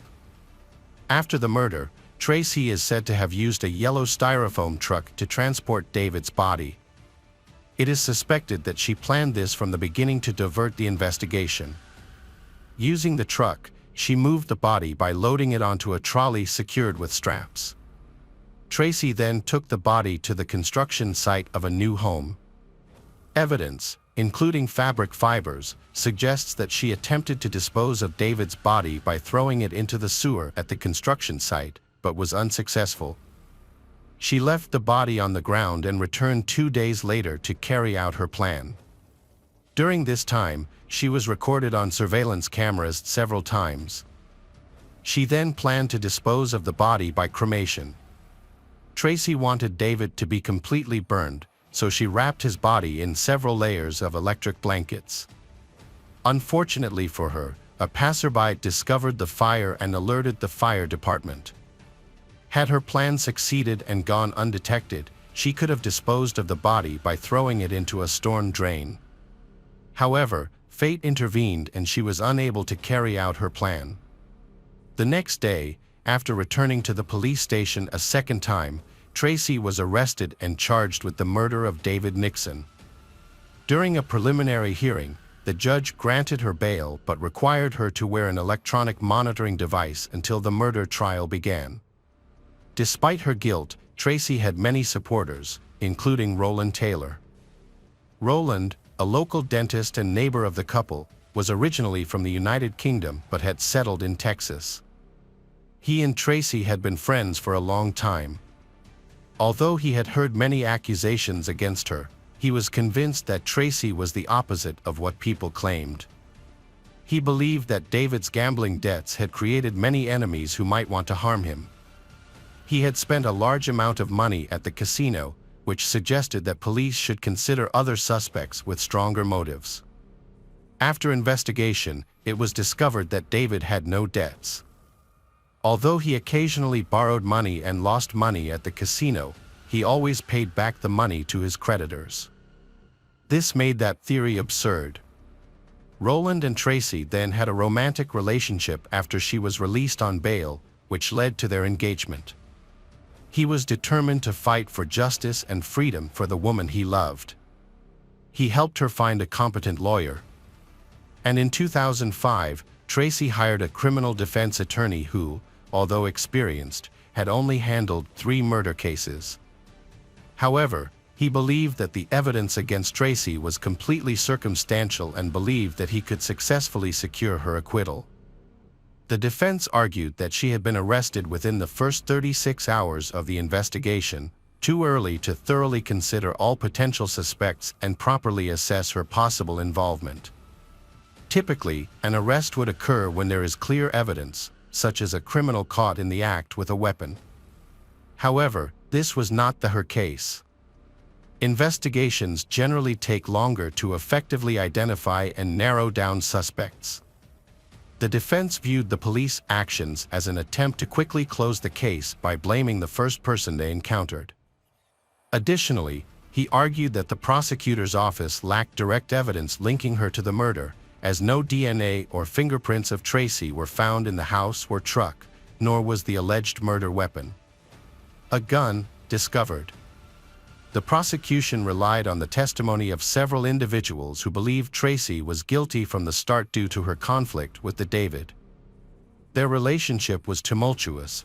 Shortly before his death, David had filed a restraining order against Tracy and stopped contacting her, even though they lived in the same home. Family members noted that David had tried to distance himself from his ex-wife. The attorney learned that the police had video footage of Tracy's interrogation and requested a copy. After reviewing the material, the defense attorney became convinced that the police used deceptive tactics to pressure Tracy into providing answers. The defense argued that the Supreme Court had intentionally portrayed Tracy in a negative light from the start. One of the prosecution's key pieces of evidence was video footage of Tracy abandoning her white Lexus, moving into a rental truck, and purchasing cleaning supplies at a store near where the body was discovered. By contacting the store clerk and obtaining a receipt from the woman in the video, it was discovered that she had used a discount card. The card was registered to Tracy, saving her 19 cents on her purchase. Tracy claimed that she did not remember having the card and insisted that she would not have left such evidence behind if she were trying to move around the city undetected. Tracy believed that she had been set up. Police believed that the cleaning products found during the search of the house matched those from a local hardware store. The defense attorney has offered several theories to explain David Nixon's death. One theory is that he may have been the victim of a robbery, while another suggests that the attack may have been a targeted attack on a gambling broker over debt. The defense has also pointed to other potential suspects who seem more likely than Tracy. One of these suspects is Jerry, a longtime friend of David's. They had vacationed together at a lake house, and Jerry frequently visited their home, where he knew Tracy well. The woman suggested that Jerry may have borrowed money from David, which could have been a motive for the murder. The police decided to investigate Jerry, who quickly admitted that he understood Tracy's attempt to blame him, he was an easy target because he was a close friend of David's. Although he occasionally borrowed money from David, he denied any involvement in the case. According to Jerry, he sold his old car 2 months before the tragedy because he needed money. He asked David for a large sum of money, and David agreed to help him. However, after Christmas, Jerry paid David back all of the money. Jerry did mention that he and David had planned to have a drink that day. The last time he heard David's voice was early in the morning of the day David was murdered. On the morning of David's murder, Jerry and David spoke on the phone and made plans to meet. However, David never showed up and stopped answering his phone. It was only later that Jerry discovered what really happened. Jerry claimed that he had not seen David that day and that since there was no debt between them, he had no reason to commit the crime. When this lead failed, Tracy pointed to another potential suspect, David's first wife, Donna. Just 2 months before his death, David had purchased a $500,000 life insurance policy in New Mexico, naming their son as the primary beneficiary and Donna as the secondary beneficiary. Since the boy was too young at the time, Donna received the payout after David died. Tracy was not named on these policies, leading her to believe that Donna would benefit from David's death. After David's death, Donna received a small sum of about $10,000, which would help her support her son. She found it absurd to think that the money was a motive for the murder, noting that David would have paid her more in child support while he was alive. Meanwhile, Nicholas's son insisted that only Tracy could have harmed his father, as he had witnessed their violent arguments. Tracy's attorney argued that the prosecutor's office lacked solid evidence against her and that police had not thoroughly investigated other potential suspects since David's murder. Tracy and her attorney eventually went to trial, confident of their chances of winning because they had dismissed the prosecutor's allegations. However, the prosecution was convinced of Tracy's guilt, describing her as an unstable and aggressive. The motive behind the case centers on a house, which poses a serious threat because the David may contest the re-registration of the property in Tracy's name and reclaim it. The attorney repeatedly argued that the charges lacked forensic evidence. There were no witnesses and the murder weapon had not yet been found. The defense believed that the available evidence would not be sufficient to support the charges. Tracy believed that the case was a carefully orchestrated plot, asserting that she had been wrongly accused. She felt that the police had not investigated the case thoroughly. The prosecutor had important information from Nicholas, the David's son. Nicholas claimed that his father had kept the same pistol in a safe in the bedroom of the home David shared with Tracy. However, police were unable to find the weapon for ballistics testing. Nicholas believed that Tracy had opened the safe, used the gun, and then discarded it. Tracy, on the other hand, claimed that David had never kept a pistol in the home and that she had never seen one. However, she could not explain why she had purchased a new mattress so soon after David's death. It appeared that the old mattress had blood on it and had become a crime scene. The prosecution said that the store staff recognized Tracy and confirmed that she had purchased a large quantity of cleaning products that could be used to remove blood. They advised Tracy to use hydrochloric acid, but it was not available in stores, so they suggested she order it online. She also purchased other items, all of which were later found in Tracy's home during a search. The prosecutor's office believed that the evidence allowed them to piece together the events of the case. The defense attempted to suggest that Donna could be the likely killer due to her strong motive. However, Nicholas's mother only received $10,000, which was insufficient to consider a violent act. They also tried to implicate David's second wife, Lisa, in the murder. Police conducted a thorough analysis of potential involvement by Donna and Lisa, examining cell phone records and geolocation data. Ultimately, they found no connection to the crime. Additionally, both Donna and Lisa had a positive relationship with David, which was confirmed by numerous witnesses. They also had credible alibis, and Lisa had no motive whatsoever. By the end of the trial, Tracy's confidence had plummeted. She expressed her frustration by saying, "I don't believe in justice anymore. I don't know how I'm going to feel after this." The trial lasted 2 weeks, and the jury found Tracy guilty of murdering David Nixon. They reached a verdict in less than 4 hours, resulting in her being sentenced to 40 years in prison. The victim's family was completely satisfied with the outcome, and many felt relieved. Roland Taylor stayed loyal to his fiancée, insisting on her innocence and visiting her in prison.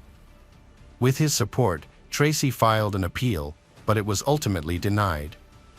She will be eligible for parole in 2024 when she turns 55. Welcome back, mystery lovers. Today's case is going to keep you on the edge of your seat. The case of Matthew Eapen. Sunil and Deborah got married in 1990 after meeting in medical college.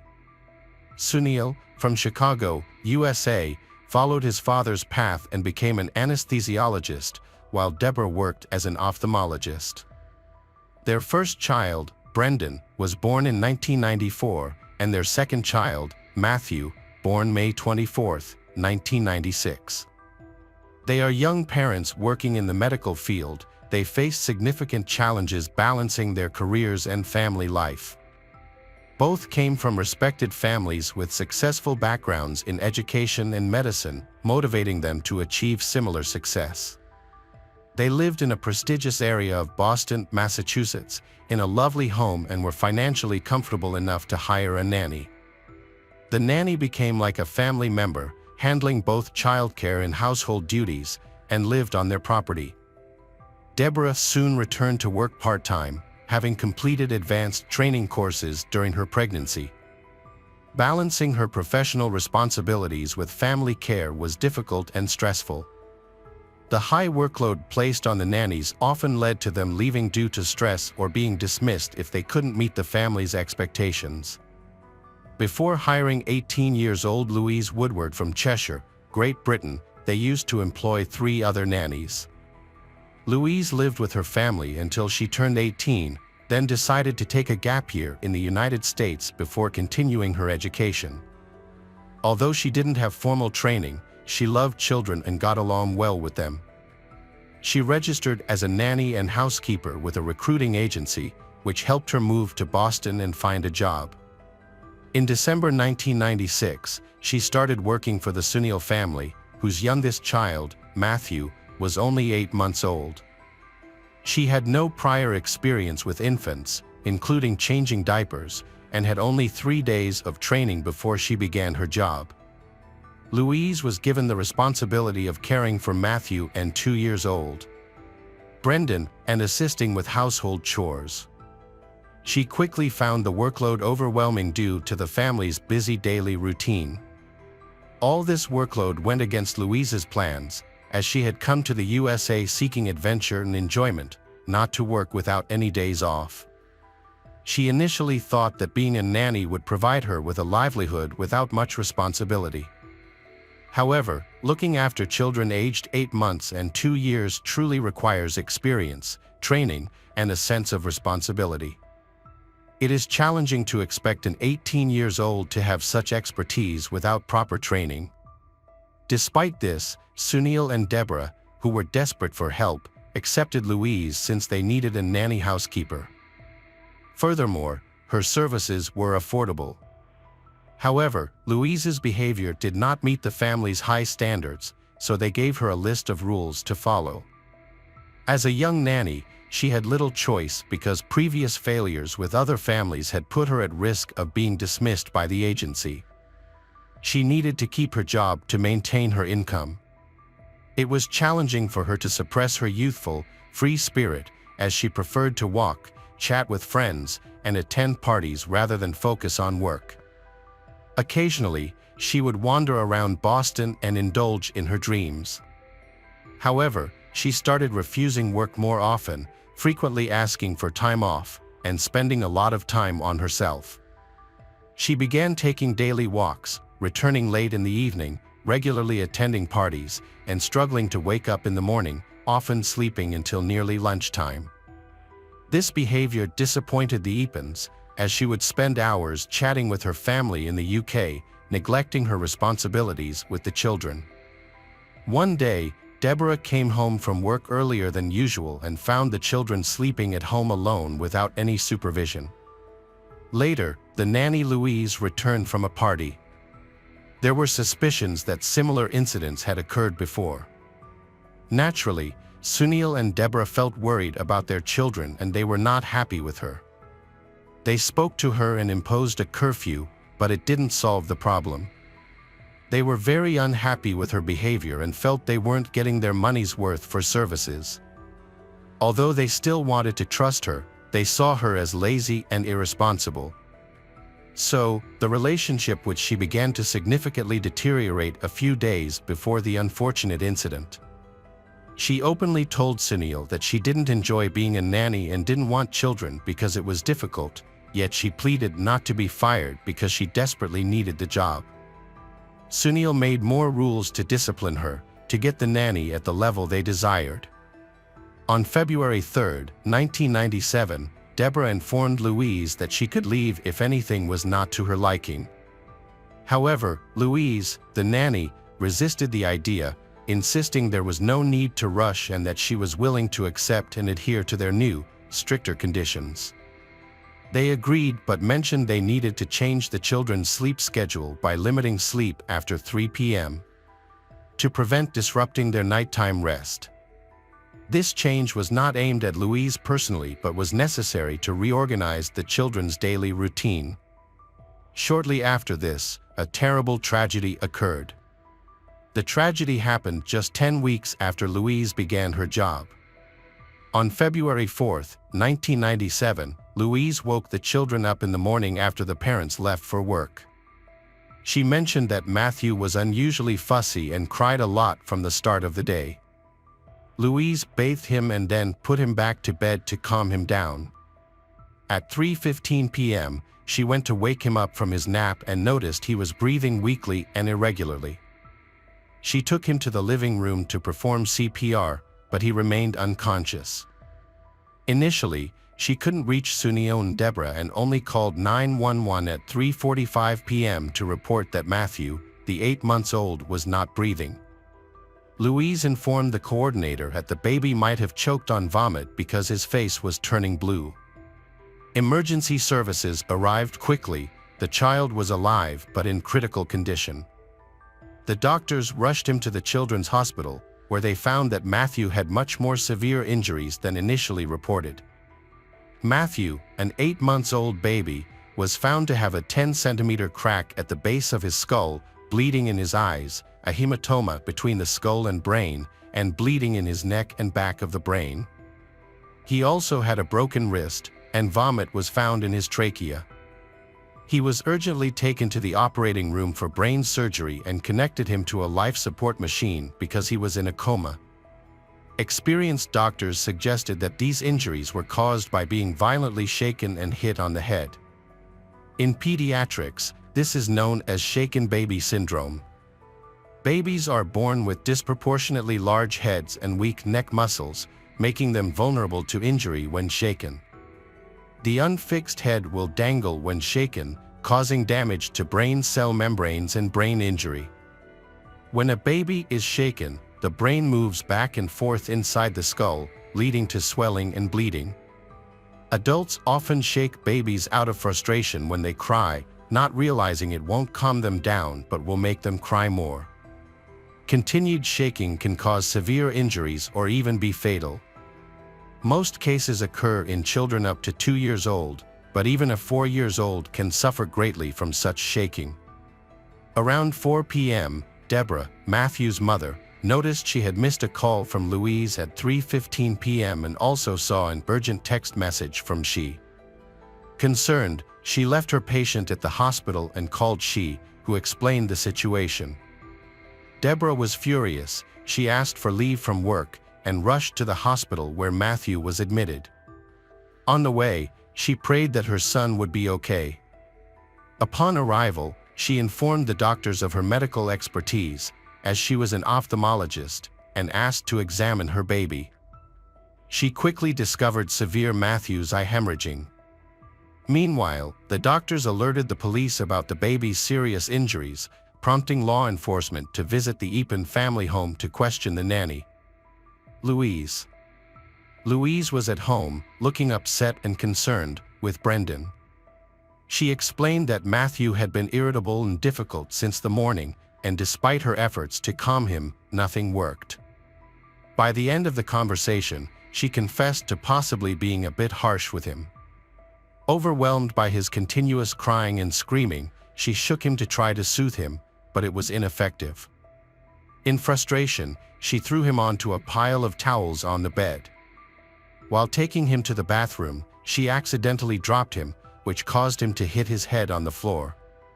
Her account was alarming, given the severity of Matthew's injuries. The following day, the police arrested Louise on charges of assaulting a child. Matthew's condition was not improving, and doctors were sure he had no hope of recovery. The brain injury was so severe that, even if he survived, he would be paralyzed for life. Sunil and Deborah, who were also medically educated, understood this.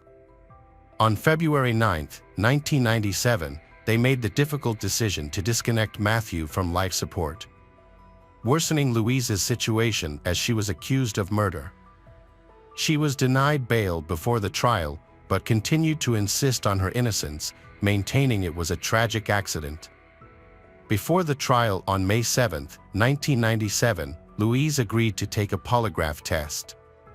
During the test, she was asked if she had caused physical harm to Matthew on that day. She denied causing any injury, and a lie detector expert concluded her answers were truthful with 95% confidence. Another expert, hired by her lawyers, also confirmed that she answered all questions truthfully. On October 7, 1997, a trial began in Cambridge, Massachusetts, involving many medical experts, including neurosurgeons, pediatricians, ophthalmologists, and pathologists, all of whom were familiar with similar crimes. In the courtroom, there was extensive discussion about Matthew's injuries and Louise's behavior. Most experts believed that his injuries were caused by abuse and violence. Many doubted Louise's statement that she had accidentally hit the boy's head, noting that the injuries showed signs of blunt force trauma. The child had probably been severely and brutally beaten, and the injuries appeared fresh. An expert for the prosecution initially compared Matthew's injury to those from a fall from the second floor, but this statement was later withdrawn. The defense argued that Matthew's head and wrist injuries occurred weeks prior to the incident, before the nanny was in their home. The lawyer suggested that the child's parents, Sunil and Deborah, could have been involved in neglect or abuse.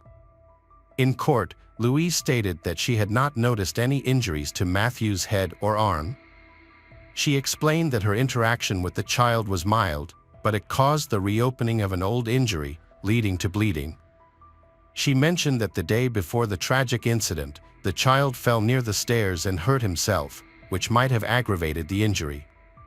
Louise clarified that her use of British English was misunderstood.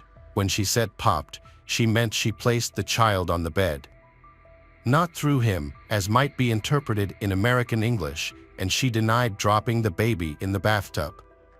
The defense argued that if the prosecution's claim of cruel treatment were true, Matthew would have had serious bruises and hematomas on the head and body, which were not present.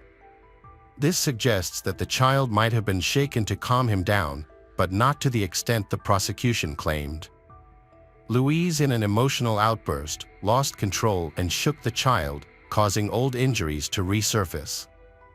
Witnesses and experts testified that there was no fresh bleeding in the brain, indicating that the skull fracture was an older injury. However, Sunil and Deborah denied that Matthew had suffered such a traumatic brain injury. The defense suggested that these actions might have been driven by fear, as Louise panicked while trying to revive the child. Unfortunately, Brendan could not testify at the trial because he was too young to understand what had happened. During the trial, Louise acted inappropriately. She occasionally smirked and laughed, which was attributed to nervous shock. At the time, she was reportedly only 18 years old, and the incident described triggered such a reaction. Additionally, she retracted her initial testimony obtained by detectives during the first interview. She did not mention how challenging it was to work for the Eapen family, who overwhelmed her with childcare and household duties, for which she was unprepared. She had come to the United States to relax and have fun. Despite this, she insisted that she never mistreated the children. She claimed she would never harm a child, especially to the extent of causing serious injuries that led to a coma and could paralyze an 8-month-old baby. Louise's relatives from the UK spoke at the trial, praising her as a gentle and reserved person. They described her as an obedient parishioner of a local church, a vegetarian, and a clarinet player. However, her friends from the US had a different view, seeing her as a party girl who never missed a chance to go out. 3 of her friends testified at the trial, as well as former employers who had let her go due to incompetence and irresponsibility. The prosecution highlighted that she tried to wake Matthew 15 to 20 times but found the boy wasn't breathing. She attempted to help him and called his parents, but they didn't answer. It took her half an hour to finally call 911. The prosecutor questioned why she delayed calling for emergency help when immediate action was needed. She explained that she was panicking and stressed, trying hard to manage the situation on her own. Throughout the trial, Louise showed little emotion. She occasionally smiled but never expressed regret for what happened. She spoke fondly of Brendan and Matthew, she describing Brendan as smart and talkative, and Matthew as a sweet, smiling, and playful child. The trial was broadcast live on British television, capturing the attention of almost the entire country, with many people supporting she. On October 30, 1997, a jury found Louise Woodward guilty of second-degree murder. She begged the judge to lighten her sentence. She begged them not to let her spend the rest of her life in prison for something she didn't do. However, the judge ignored her pleas. Louise was sentenced to life in prison, with the possibility of parole after 15 years. Upon hearing the sentence, she burst into tears, unable to believe what was happening. She questioned the judge, insisting that she hadn't done anything wrong and sincerely hoped for an acquittal.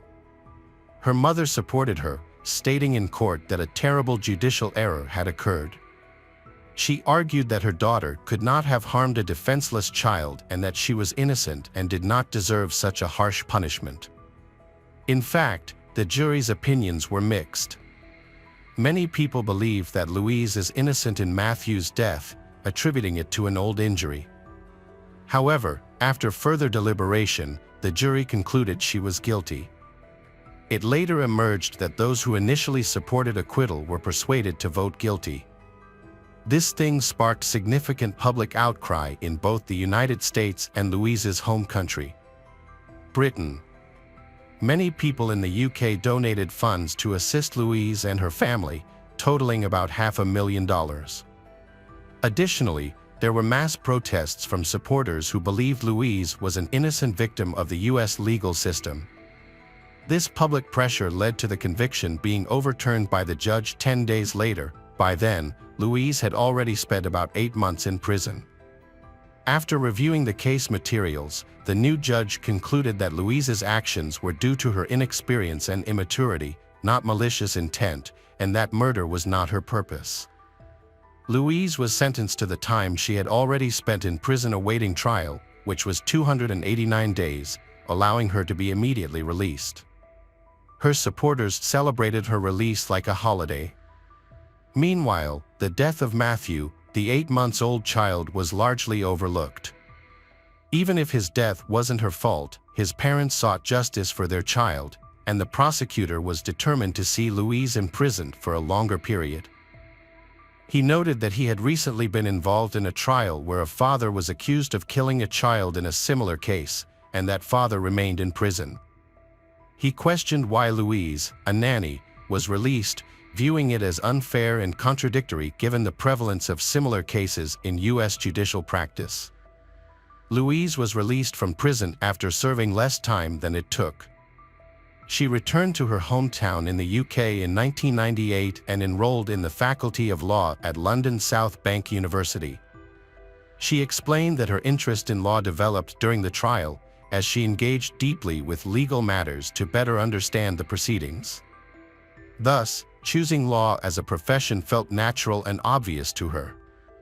While pursuing her studies, Louise decided to fulfill another dream, learning to dance.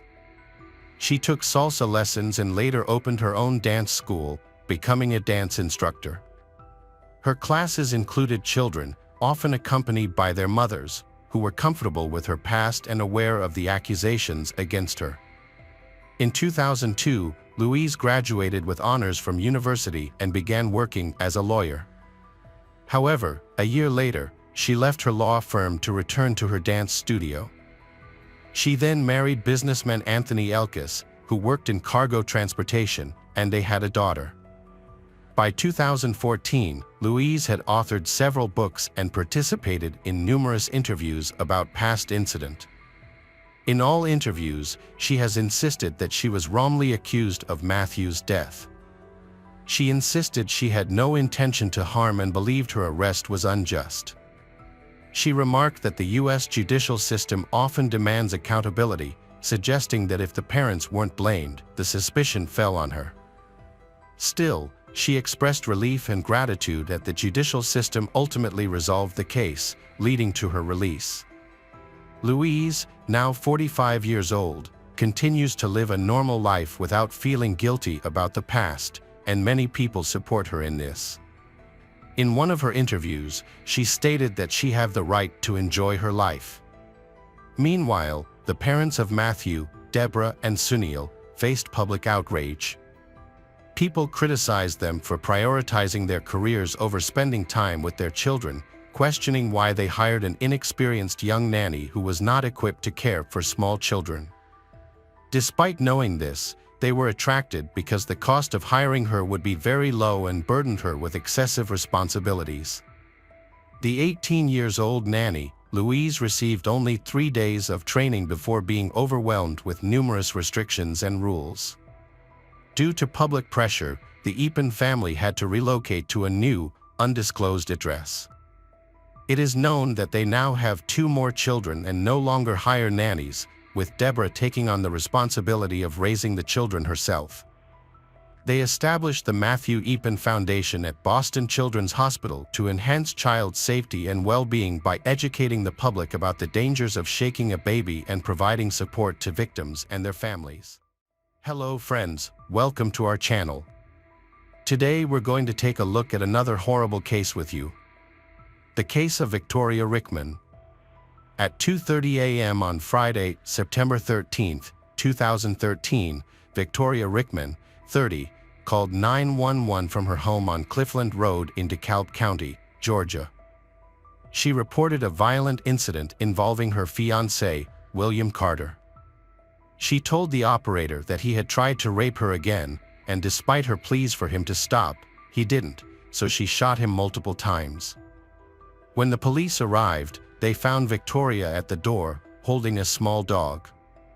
Inside the bedroom was a scene of chaos and violence. The lifeless, naked body of a man was on the bed, riddled with bullets, and blood was splattered throughout the room, with bullet holes marking the walls and ceiling. A .40 caliber pistol was found on the nightstand. The victim, 30-year-old William Carter, was declared dead at the scene. Victoria, in a state of hysteria, required medical assistance. After examining the scene, the police initially concluded that it was a case of self-defense, as Victoria claimed William had attacked her, forcing her to shoot randomly in defense. She was taken to the police station to provide a statement.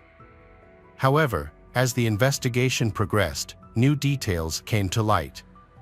Victoria Rickman's first marriage ended in a divorce, with both parties accusing each other of abuse. During the marriage, she had a son whom she adored. At the time of the divorce, He was 8 years old. Victoria's friends described her as a devoted mother and a kind person who was always willing to help others. A few years after the divorce, Victoria met William Carter through work colleagues. William was a successful businessman and is a divorced man. At that time, Victoria worked as a marketing consultant. They often encountered each other at work and soon began a passionate romance. They were inseparable, doing everything together and appearing to be the perfect couple. However, over time, the relationship developed issues similar to those Victoria had experienced in her first marriage. After they got engaged and moved in together, Victoria discovered that things were not as perfect as she had hoped. William became possessive, insulted her, and was physically abusive. She repeatedly forgave him and they continued living together. It was a vicious cycle of a toxic relationship that she couldn't escape. Victoria's friends advised her to leave William, they warning that things would end badly if she stayed. Victoria said she endured psychological, physical, and sexual abuse, and she felt she had no ability to change her situation. She continued to endure and forgive his behavior. However, just before the tragedy, she found the strength to leave Then he began to harass her relentlessly. According to Victoria, that night, he broke into her house and attacked her, escalating their conflicts to a peak. He threatened to rape her, and although she resisted, but she couldn't overpower him due to his physical strength. For the first time, Victoria feared for her life, convinced that the night would end in death. Either hers or his. So, she defended herself by grabbing a gun and shooting him multiple times.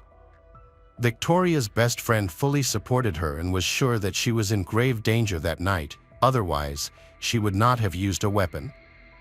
The friend knew there were family issues but did not think it could all end like this. The detectives decided to speak with William's family to hear their version and get a more complete picture of the relationship between Victoria and William. William's parents, who had just learned of what happened to their son, immediately denied that it was self-defense. They gave a completely different story about Victoria. The parents said they had warned their son about the dangers of such a toxic relationship. They disliked Victoria from the start because of her unpleasant personality, and they saw her as a threat to be avoided. A few weeks before the tragedy, another disturbing incident occurred during an argument between William and Victoria. His parents noticed he was bleeding and injured. He explained that Victoria had hit him on the head with a hammer and bit his back. His parents were shocked because the blow was severe and could have been fatal. They dreaded to think what might have happened if she had had a gun. Then William and Victoria separated again, and his parents hope they won't come back. He didn't press charges against she because she threatened to accuse him of rape. William's family said they often argued and these conflicts often progressed into fights. Sometimes Victoria attacked William, and sometimes he attacked her. During their 3 years their relationship was tumultuous. Victoria and William frequently reported each other to the police for issues ranging from domestic disputes to assaults. Police reports confirmed this pattern. She threatened to obtain a restraining order against he, while he threatened to have her jailed for making false accusations. A few days before William died, he and Victoria met, but the meeting did not end well.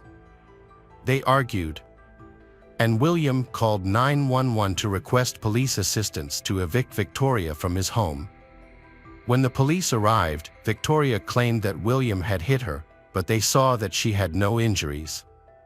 The police discovered that she had sent text messages to his phone with false accusations, claiming he had kidnapped her and threatened her, whereas he was simply asking her to leave him alone. The police helped she pack her belongings and escorted her out of his house. William told her he never wanted to see her again. Although Victoria promised not to bother him anymore, she did not keep her word. A few days later, Victoria began texting William, asking to meet, but he ignored her. She then devised a new plan and contacted his ex-wife, repeatedly harassing his ex-wife. The ex-wife complained to William about her behavior. This upset he, and he sent she a message. He said she are too dangerous to be around, and told her never to contact him or his ex-wife again. The conflict reignited. During another argument, he threatened to report her to the police because she attacked him with a hammer. Victoria was furious because she realized that this could threaten her custody of her beloved son. William's family believed this was the motive for the crime. The relationship between William and Victoria became increasingly complicated and confusing.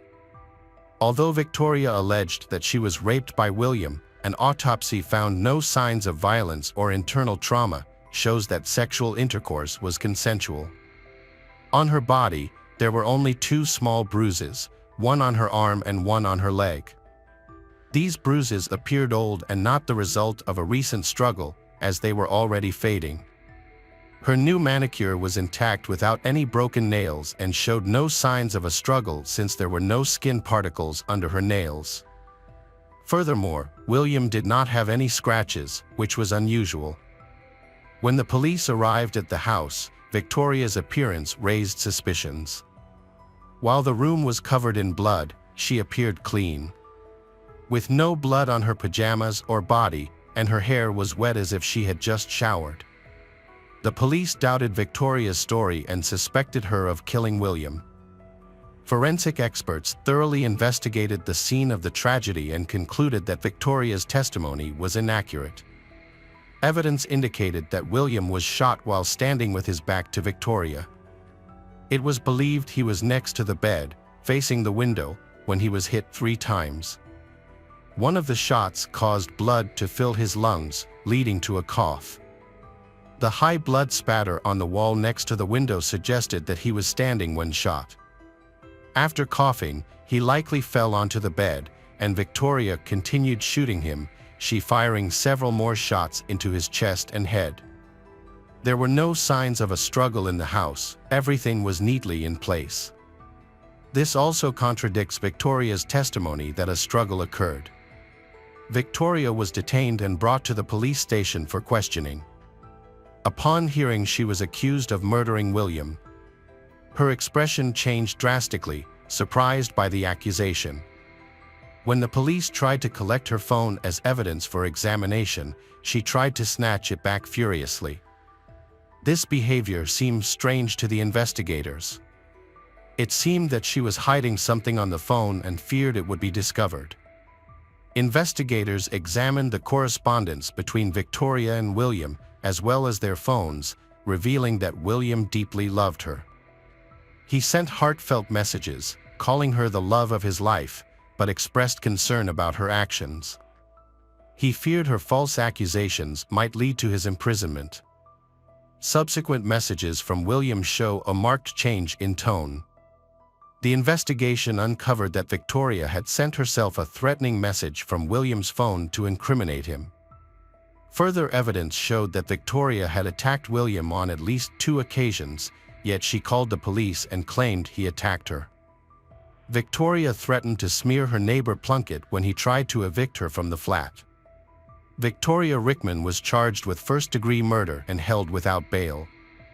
She finally stood trial for the murder of William Carter in August 2017, after spending almost 4 years in jail.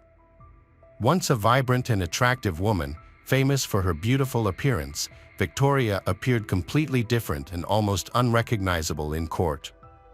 Several men testified about how skillfully she had manipulated them during flirtations, causing them to become infatuated with her and willing to do anything for her.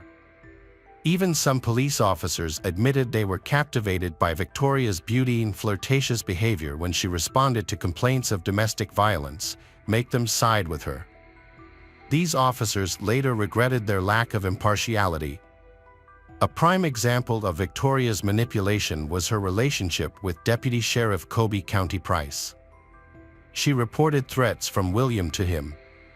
Upon seeing bruises on her body, he entrusted her with one of his personal pistols for self-defense. This same pistol was used in the shooting of William. Additionally, the deputy sheriff took Victoria to a shooting range and taught her how to use a gun, and she developed her shooting skills expertly.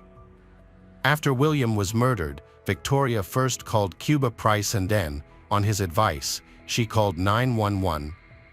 During the trial, Cuba Price admitted he was captivated by Victoria despite being married at the time.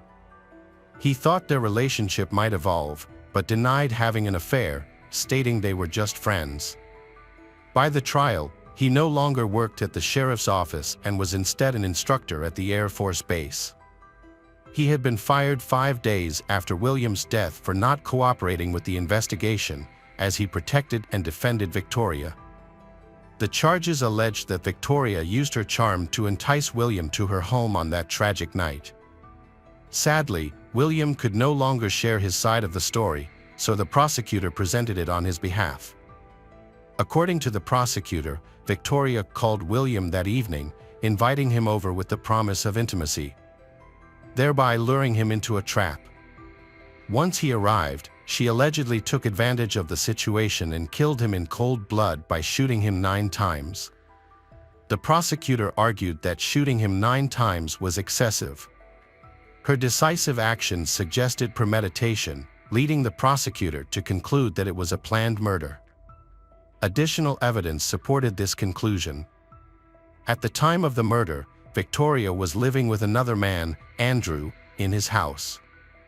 That night, she asked Andrew to stay at his mother's house so she could be alone and get a good night's sleep. Trusting her, Andrew agreed and went to his mother's. Just half an hour after he left, Victoria contacted William, and he arrived at her house after midnight. It's unclear what she said to him on the phone, but it's presumed she invited him over. There were no signs of forced entry. Victoria herself opened the door for William.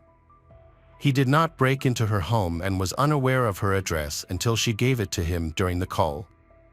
During the trial, the doctor who examined Victoria after the murder testified, and photos of Victoria were presented. The doctor stated that he found no injuries on her body, including any defensive wounds or fresh bruises. It appeared she had not been raped, as their relationship was consensual. Notably, a bruise on her hand, which she claimed was from a fight with he, was visible in a selfie taken the day before his murder, proving it was unrelated to self-defense. Photographs from the crime scene were also shown at the trial. William's naked body, with multiple gunshot wounds, was found lying face up on the bed. His clothes were on the floor next to the bed, his watch was neatly placed on the nightstand, and he held a gold chain in his left hand. It seemed he was disturbed while dressing, and when he tried to refasten his necklace, he was shot. An expert confirmed that William was shot from behind, indicating he posed no threat to Victoria. An autopsy revealed that William was shot 9 times. 4 times in the chest, 3 in the back, and twice in the head. He also had bruises on his chin and left hand, likely caused by a blunt object. Blood spatters were found on the wall, curtains, and pillows on the floor. The medical examiner suggested that William was facing the window when he was first shot in the back, fell onto the bed, and was then shot the remaining times. During the trial, questions were raised about the reloading of the pistol. The pistol can only hold 12 rounds, yet 9 spent cartridges were found at the scene, leaving 4 bullets in the pistol.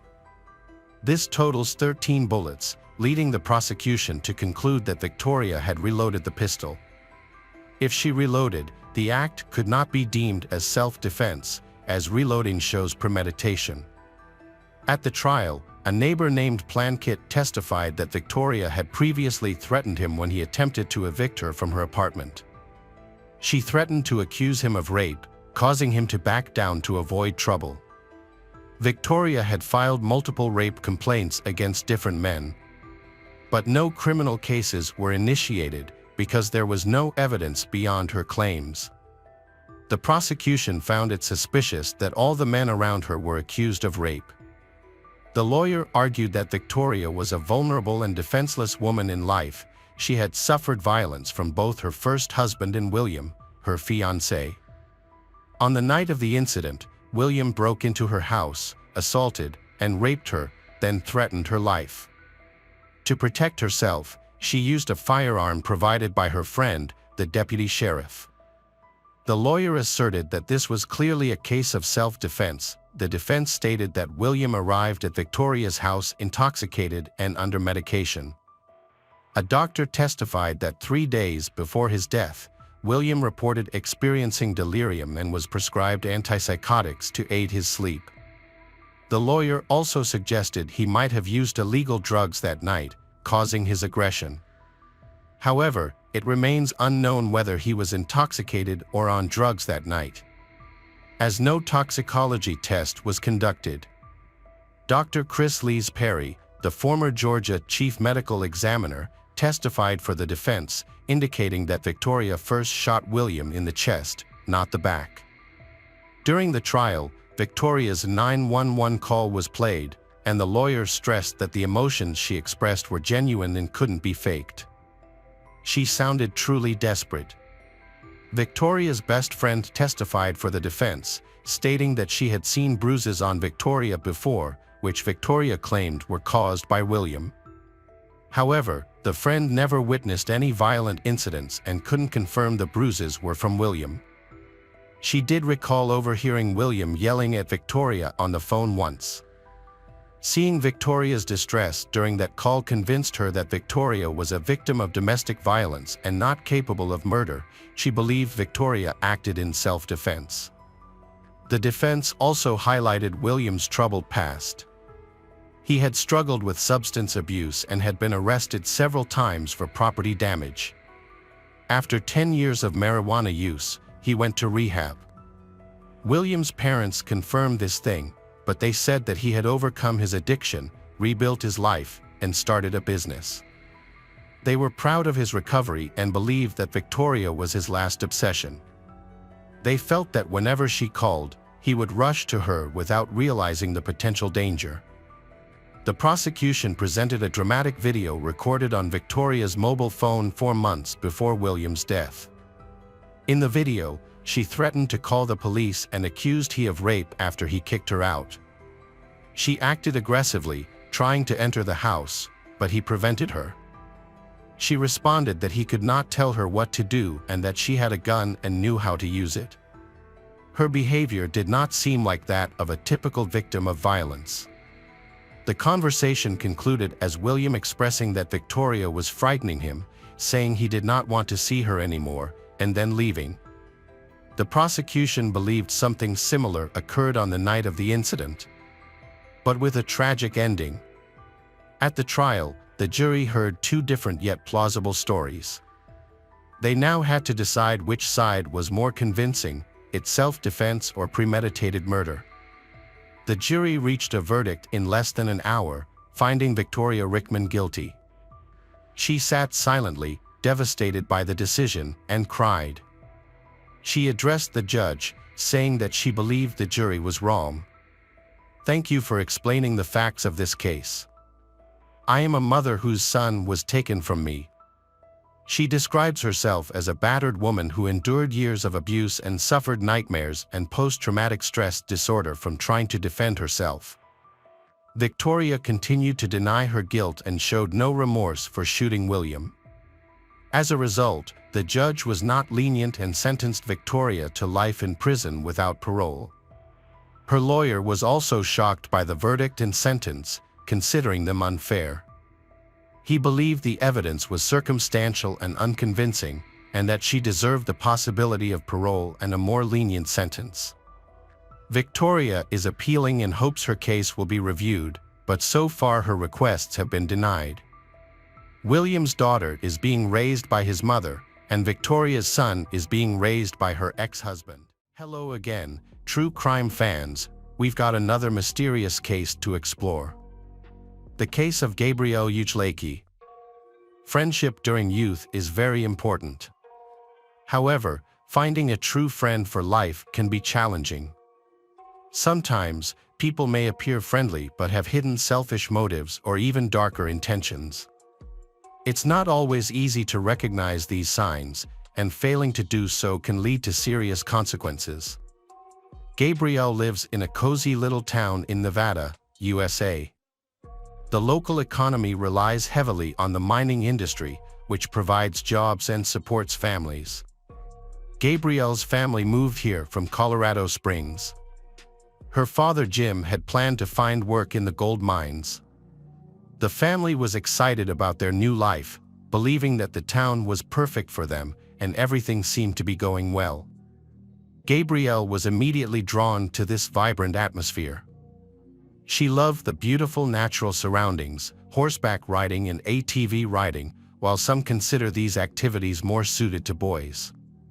This added to Gabrielle's appeal as an active and adventurous young woman. Gabrielle has a close bond with her brother James, who is only a year older than her. They spend a lot of time playing game. Their family, united and loving, always supports each other through difficult times. Even when their parents decided to divorce, they handled the situation calmly to protect their children from emotional distress. After the divorce, both parents maintained a friendly relationship and resolved issues related to property division and child custody without conflict. After the divorce, her mother, Alicia, moved away but chose to live nearby so they could co-parent. Both parents took turns caring for Gabrielle and James and maintained open communication, which helped ease the emotional impact of the divorce on the children. This approach allowed Gabrielle to grow into a strong and intelligent young woman. She became very independent and faced challenges without fear. From a young age, Gabrielle helped her parents with housework. By the age of 16, Gabrielle was skilled at horseback riding, herding cattle, and helping on the farm, and was admired by her family and neighbors for her diligence and professionalism. She was cheerful and easy to get along with. After finishing school, Gabrielle plans to attend college to study psychiatry and help people struggling with mental disorders. Gabrielle has always been empathetic to the pain of others, which is what led her to pursue this career path. However, in 2020, Gabrielle faced bullying at school. Her best friend noted that many of her classmates suddenly turned against her that year for no apparent reason. This friend suspected that envy and jealousy were the main causes, as many girls were jealous of Gabrielle's beauty and intelligence and targeted her for bullying. Eventually, Gabrielle had to switch schools, but she remained optimistic. She had a small group of close friends who truly loved and supported her. Gabrielle started to spend more time on horse racing, where she met others who shared her interests. One of them was Bryce Dickey, who was a couple of years older than her. They quickly became friends, and Gabrielle often referred to him as an older brother. However, it seemed that Bryce wanted something more than friendship. He spent a lot of time with her, and she got along well with his family. Bryce was known to be a kind and polite young man who, like Gabrielle, was always willing to help those in need. Gabrielle and Bryce became close friends because of their similar personalities. They made plans to meet up, as they often did. That day, Gabrielle was at her father's house, where he was practicing with his rock band. She was eager to spend time with her father. She was chatting happily with the band members and even invited Bryce to watch. Unfortunately, Bryce missed practice. Bryce then plans to pick Gabrielle up by car to his house to watch a movie and promises to drop her off later.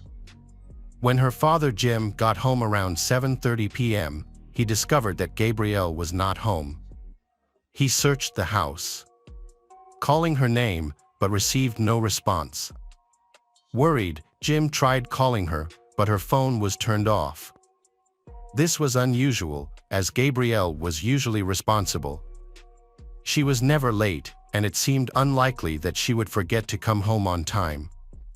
The worried father called Gabrielle's brother James, but he also had no idea where she was.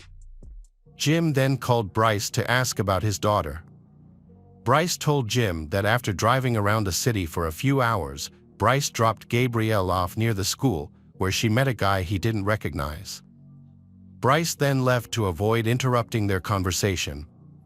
Jim asked Bryce again why they didn't go to the movie as planned. Bryce explained that he and Gabrielle had simply changed plans and decided to drive along country roads. Naturally, Jim was anxious to know who Gabrielle had met, but Bryce couldn't provide any details.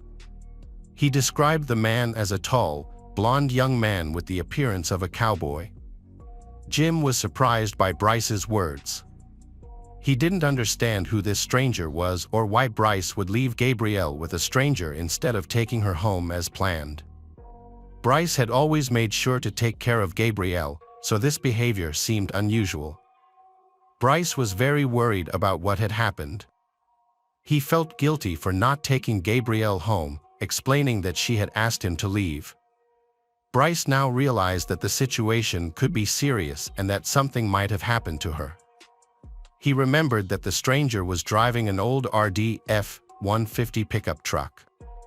This only added to the family's worries, as none of her friends owned such a vehicle. Gabrielle's family tried calling her hundreds of times, but each call went straight to voicemail. Concerned, her parents decided to contact the police. However, as usual, the police assumed that Gabrielle had probably just run away or gone out with friends and would return soon. However, her parents knew that this was not normal for Gabrielle. She had very few friends and none of them knew where she was. Gabrielle had no family problems, addictions, or mental health concerns, and there had been no recent conflicts. To her family, her sudden disappearance was a clear indication that something serious had happened. The sheriff realized the seriousness of the situation. He gathered all the information available from Gabrielle's friends and acquaintances. The police then contacted Bryce to request a meeting near the school where Gabrielle had gone missing, to provide details about what happened after he dropped her off. Bryce said that he had spent the day with Gabrielle and that they had been driving around the Spring Creek area in his car. However, during their outing, his father called unexpectedly and asked him to come home immediately to help with some errands. Understanding the situation, Gabrielle agreed to reschedule their trip for the next day, but she asked to be dropped off near the school. She also mentioned that she wanted to meet her new friend, Jetty. Bryce reported that after Gabrielle exited his car, she walked directly towards a green pickup truck where a white man in a cowboy hat was sitting. He observed her but then drove off, unsure if she entered a stranger's vehicle. The Bryce had a poor recollection of the details and did not note the pickup truck's license plate. During the conversation, the police found no reason to suspect Bryce. He seemed innocent, so they decided to release him and continue investigating other clues. The police wanted to draw public attention to the case using the media, believing that someone might have seen the man in the cowboy hat and driving the green pickup truck. Initially, the police focused on identifying the license plate number. Additionally, the sheriff contacted the phone service provider to determine the last known location of Gabrielle's cell phone. They discovered that her phone had been active near the school where Bryce had dropped her off. As a result, the police rushed to that location in hopes of finding new evidence, but they found nothing suspicious there. Gabrielle's family and friends continued to search the streets, hoping to find any clues to her whereabouts in the city and surrounding areas. They distributed and posted more than 500 flyers, but local residents remained unresponsive and there were no new leads for the investigation. It felt as if Gabrielle had disappeared without a trace. Meanwhile, Gabrielle's mother Alicia created a social media group to share updates and information about the search, but the effort yielded no results. Then, out of the blue, she received a text message from an unknown number. The sender claimed to have kidnapped Gabrielle and demanded a $25 ransom, threatening to harm her if Alicia did not pay. After some time, the kidnappers sent another text message, saying that Gabrielle was sick and would die without the medicine. The kidnapper insisted that he would only provide the medicine if he received the money he demanded. Initially, the parents agreed to the kidnapper's demands, but they decided to contact the police first. Alicia called the police to report the situation. They quickly asked her to come to the station so they could trace the phone number. It seemed that the investigation had turned up an important lead. While police were trying to track down the phone number used by the kidnapper, one of the search team leaders contacted the police. He informed them that volunteers were searching about 20 kilometers from the city when they discovered a puddle of what appeared to be dried blood on the side of the road. The search team got out of their vehicles and began searching the area, where they eventually discovered a blue tarp in the bushes. Underneath, they found the body of a girl lying face down, her clothes matching Gabrielle's description. One of the police officers entered the office and announced that the interview with Alicia would have to be postponed because they had to go to the scene where the body was discovered. Alicia began to cry, and upon arriving at the scene she identified Gabrielle. Forensic experts determined that Gabrielle had been raped, as her pants and underwear were pulled down to her ankles. She had been strangled and her throat had been slit. Which was the cause of death? Police found Gabrielle's headphones tangled in a nearby tree branch. They also found a used condom and its packaging near her body. This provided a clue to the investigation. Police wanted to learn more about Jetty, Gabrielle's new acquaintance, but no one could provide specific details about him. Finding this individual became a top priority. Gabrielle's family received significant support from social networks, with Bryce being particularly notable. He maintained close contact with Gabrielle's mother, father, and brother, offering help and expressing his sorrow. He described Gabrielle as a bright person and a close friend he would never forget. Meanwhile, the police began their investigation by obtaining warrants to search the Gabrielle's computer and mobile phone. They also needed to analyze the evidence they had collected, including DNA found on a condom, which was crucial for solving the case. It was suspected that Gabrielle might have been targeted by an internet predator with a history of sexual violence. The police quickly created and reviewed a list of registered sex offenders in the area who might have been connected to the incident. To identify the criminal, all the information needed to be compared. However, this process took a long time, causing the investigation to drag on. Meanwhile, the police quickly checked the information from the kidnapper. They were able to trace the phone number that called the Alicia to demand a ransom. Unfortunately, this number was not registered in Nevada. It was a hidden number bought online, making it impossible to track. The police first wanted to identify Jetty, who was considered the prime suspect in the case. After obtaining information from Gabrielle's phone, the police quickly located him. However, they were disappointed to discover that Jetty was in Alaska at the time of Gabrielle's death. Although they had met shortly before the incident and had planned to meet again, he was not the one who raped and murdered her. He had an alibi.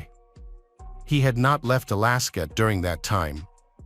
The police decided to investigate all other people with similar initials, driving similar cars, and living in the city, surrounding areas, and near where the body was found. They were only able to identify two young men driving a green pickup truck, but both had alibis, as they were far away at the time of the murder. This stalled the investigation. The police then contacted Gabrielle's family again, hoping to get new information. Alicia said that in the weeks before her death, Gabrielle had been dating a guy who was pursuing a cowboy lifestyle, living on a ranch and competing in rodeos. They quickly broke up because Gabrielle wasn't ready for intimacy. After the breakup, they remained friends, but during some nasty arguments, he made extreme comments about wanting her dead. After verifying his alibi, it seems the investigation has stalled once again. However, the police took one last approach to identifying the suspect. They decided to review all the city's surveillance camera footage, specifically looking for a green pickup truck driven by a cowboy. Fortunately, there were several high-quality cameras along the route Gabrielle took before her death and captured clear images.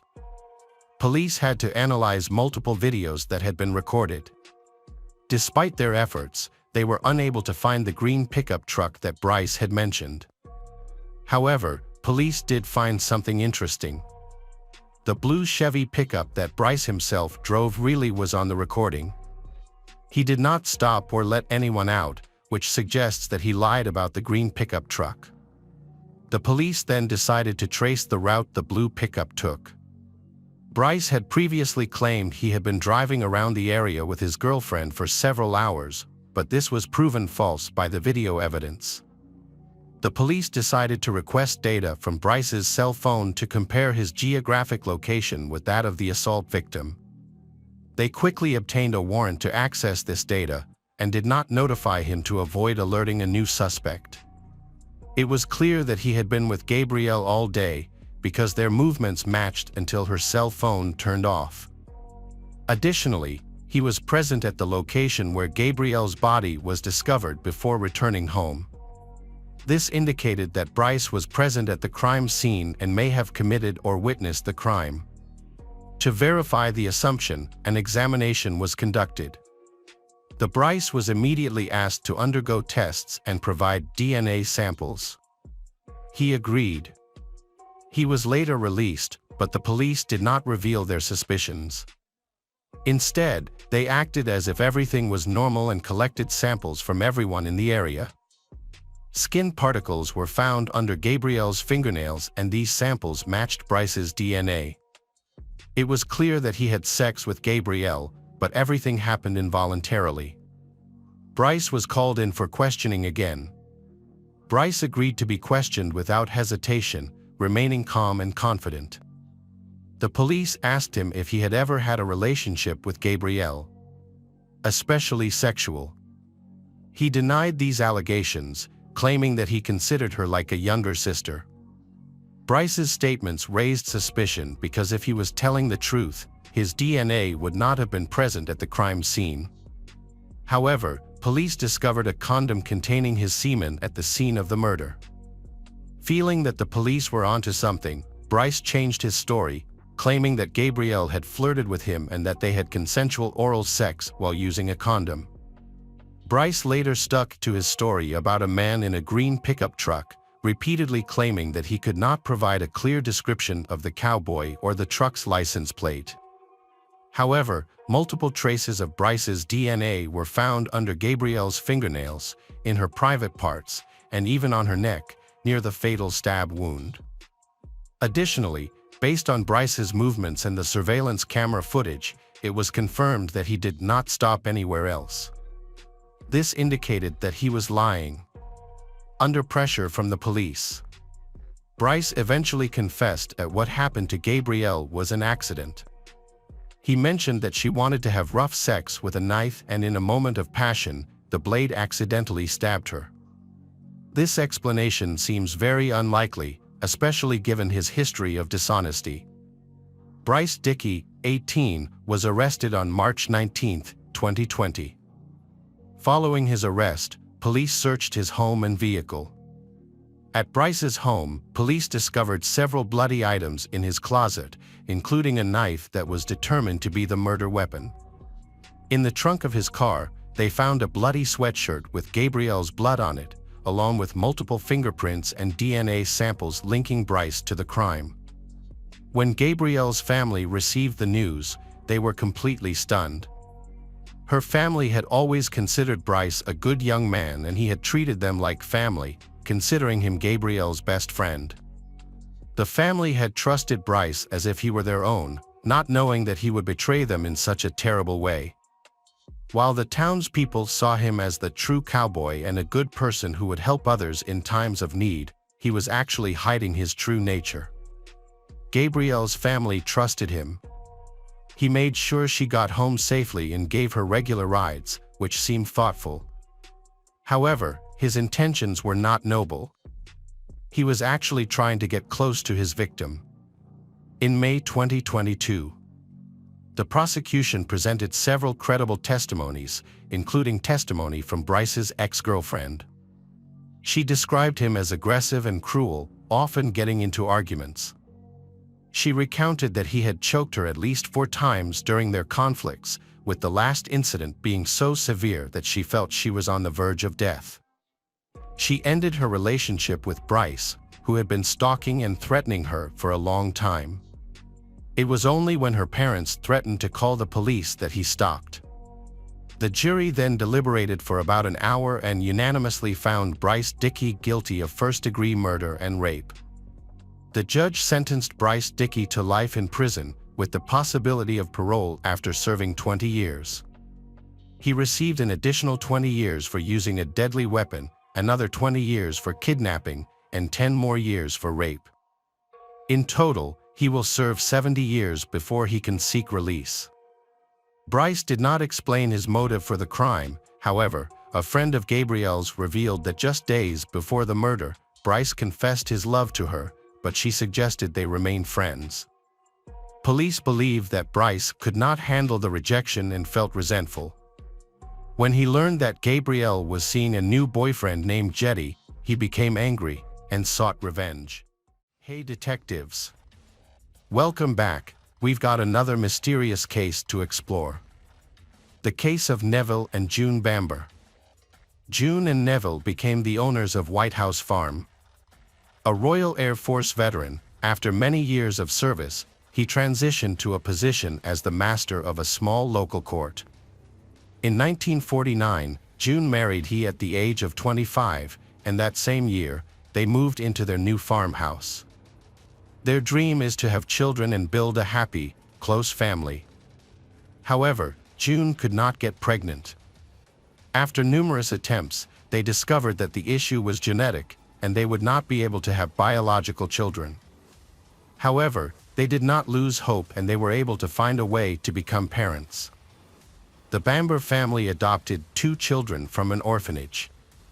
First, they adopted Sheila, who was just 3 months old, and a few years later, they adopted 6-month-old Jeremy. June and Neville cared for and educated their adopted children conscientiously, giving them all their love and tenderness. As Sheila and Jeremy grew up, they ensured they received a good education by sending them to prestigious private schools with high-quality standards. The Bambers' financial situation was very good, allowing them to take care of themselves and their children fully and comfortably. Like any family, June and Neville also faced problems in their relationship. Not having a biological relationship with your children can sometimes make the situation more complicated. However, for the most part, their family life proceeded smoothly, without any major conflicts. In 1985, Sheila was 28, Jeremy was 24, and their adoptive parents, June and Neville, had just turned 60. That summer was so peaceful, with everyone enjoying the sun and nature, until the early hours of August 7th. At 3:30 a.m., Jeremy was awakened by an unexpected phone call. When he answered, he was shocked when he heard his father, Neville, on the other line. Neville's voice was frantic and distressed. He struggled to explain that Sheila had gone crazy and have weapons. While Jeremy still didn't fully understand what was going on, the call suddenly lost connection. Alarmed, Jeremy immediately contacted the police, relaying what Neville had said. He also warned them that Sheila could be dangerous. Despite the urgency, it took the police an hour and a half to arrive at the scene. By then, it was still dark, and the house was shrouded in shadows. The area was eerily quiet, a stark contrast to the chaos Neville had described. Since firearms were reportedly involved, the police approached cautiously, adhering to standard procedures. Then, they decided not to enter the house. Instead, they waited outside, wait for the task force to come and handle it. The police positioned themselves at a safe distance from the house and used a megaphone to try to communicate with anyone inside. For more than 2 hours, police tried to contact Bamber's family, but received no response. During this time, the police asked Jeremy to explain what had happened at the Bamber household the previous day. He explained that the entire family had gathered for dinner the night before. Toward the end of the evening, there had been a minor misunderstanding, but not serious. He also mentioned that he had left a pistol and a .22 caliber carbine with his parents. Both guns were in good working order and loaded. Nearly 3 hours after the first police officers arrived, at approximately 8 a.m., the special forces entered the house. Inside, the atmosphere was heavy and somber. The team cautiously advanced, inspecting the first floor. When they entered the kitchen, they found a scene of chaos. A chair facing down on the ground, and next to it, in a pool of blood, was Neville's lifeless body. He had been shot 8 times, 6 of which hit the head, leaving him with little chance of survival. His hands and face were bruised and scraped, with a broken nose and jaw, shows that he fought back drastic against the attacker. The officers completed their search of the first floor, then, they moving upstairs. Each step had to be made with caution to avoid noise, but this is very difficult. Because the floor is old and makes a creaking sound every time it is moved. On the second floor, in 2 bedrooms, they discovered 4 more bodies. They found June, Sheila, and 2 6-year-old boys, Daniel and Nicholas, all of whom had been fatally shot. June had been struck by 7 bullets, while Daniel and Nicholas sustained 5 and 3 shots, respectively. Sheila was found on the threshold of her parents' bedroom, with 2 gunshot wounds under her chin. In total, 25 bullets were used to kill the 5 members of Bamber family. Initially, police theorized that the Bamber family members had been deliberately killed. But who could have committed such an act? Was the perpetrator an acquaintance of the family, who had long planned to harm them and then finally carried it out? Or was the criminal so clever that he tried to fool the police with a fake clue? These questions remained unanswered, prompting the authorities to immediately begin an investigation. It is remarkable that although Sheila and Jeremy were both very well educated, they grew up with completely different personalities. Jeremy was introverted from a young age, preferred solitude, and did poorly in elementary school. Sheila, on the other hand, always had many friends around her. Jeremy is hot-tempered and has difficulty controlling his emotions. Even though his parents tried to educate him, but he still did not change. Eventually, they decided to send him to boarding school, which happened in 1970, when he was 9 years old. Boarding schools in England at that time were famous for their strict and harsh discipline, applied to all ages of students. Attending such institutions was expensive, but this was not an issue for the Bambers. As soon as Jeremy entered the boarding school, he realized he could no longer behave as he had before, as any disobedience was met with punishment. Unfortunately, he made the mistake of telling his classmates that he had come from an orphanage. His friends used that information to bully him. They often taunted him about being adopted, calling him a bastard. His years at boarding school were a challenging period for him. Although they didn't teach him many good things, they did help him improve his character somewhat. Over time, Jeremy became calmer, went on to university, and successfully graduated. Neville was extremely proud of his son and even bought him a ticket to Australia. For the next 4 years, he traveled extensively across the country, spent time living in New Zealand, and eventually returned to England in 1982. Upon his return, his parents, Neville and June, asked him to work on their farm. Along with the job, they provided him with a place to live, a cottage 6 kilometers from the farm, along with a car and a monthly salary of nearly $1,000, a generous amount for the time. They wanted to ensure that he had a comfortable life and did everything they could to support him. Additionally, they hoped he would help them when they were old. June, a very religious woman, had a hard time accepting the fact that her children had different views and attitudes about religion. Throughout her life, she did everything to guide them toward what she believed was the true path and to bring them closer to God. Unfortunately, her efforts were unsuccessful. So, she had suffered from severe depression, and her mental health had greatly deteriorated.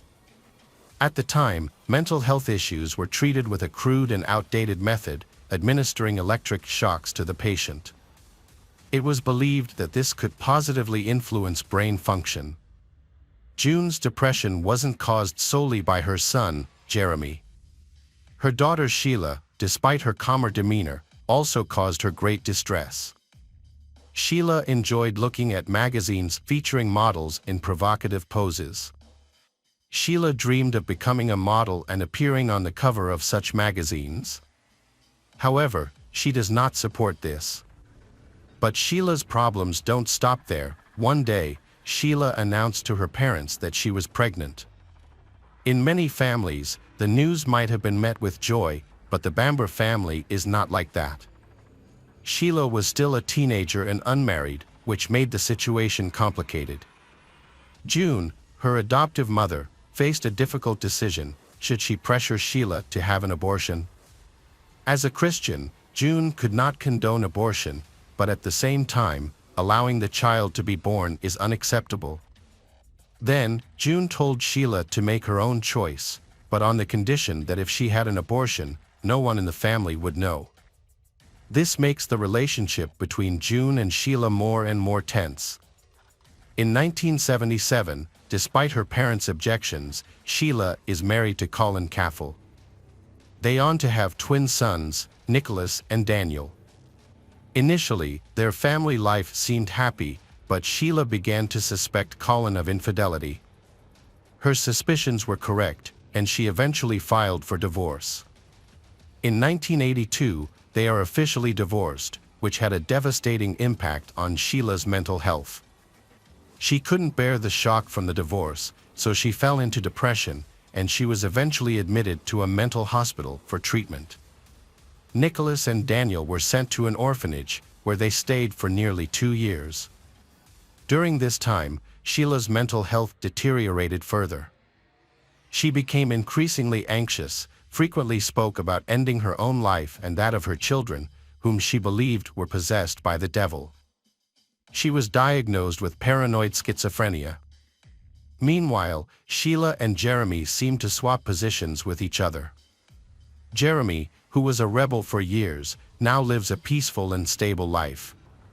In 1985, Sheila reconciled with her ex-husband, Colin.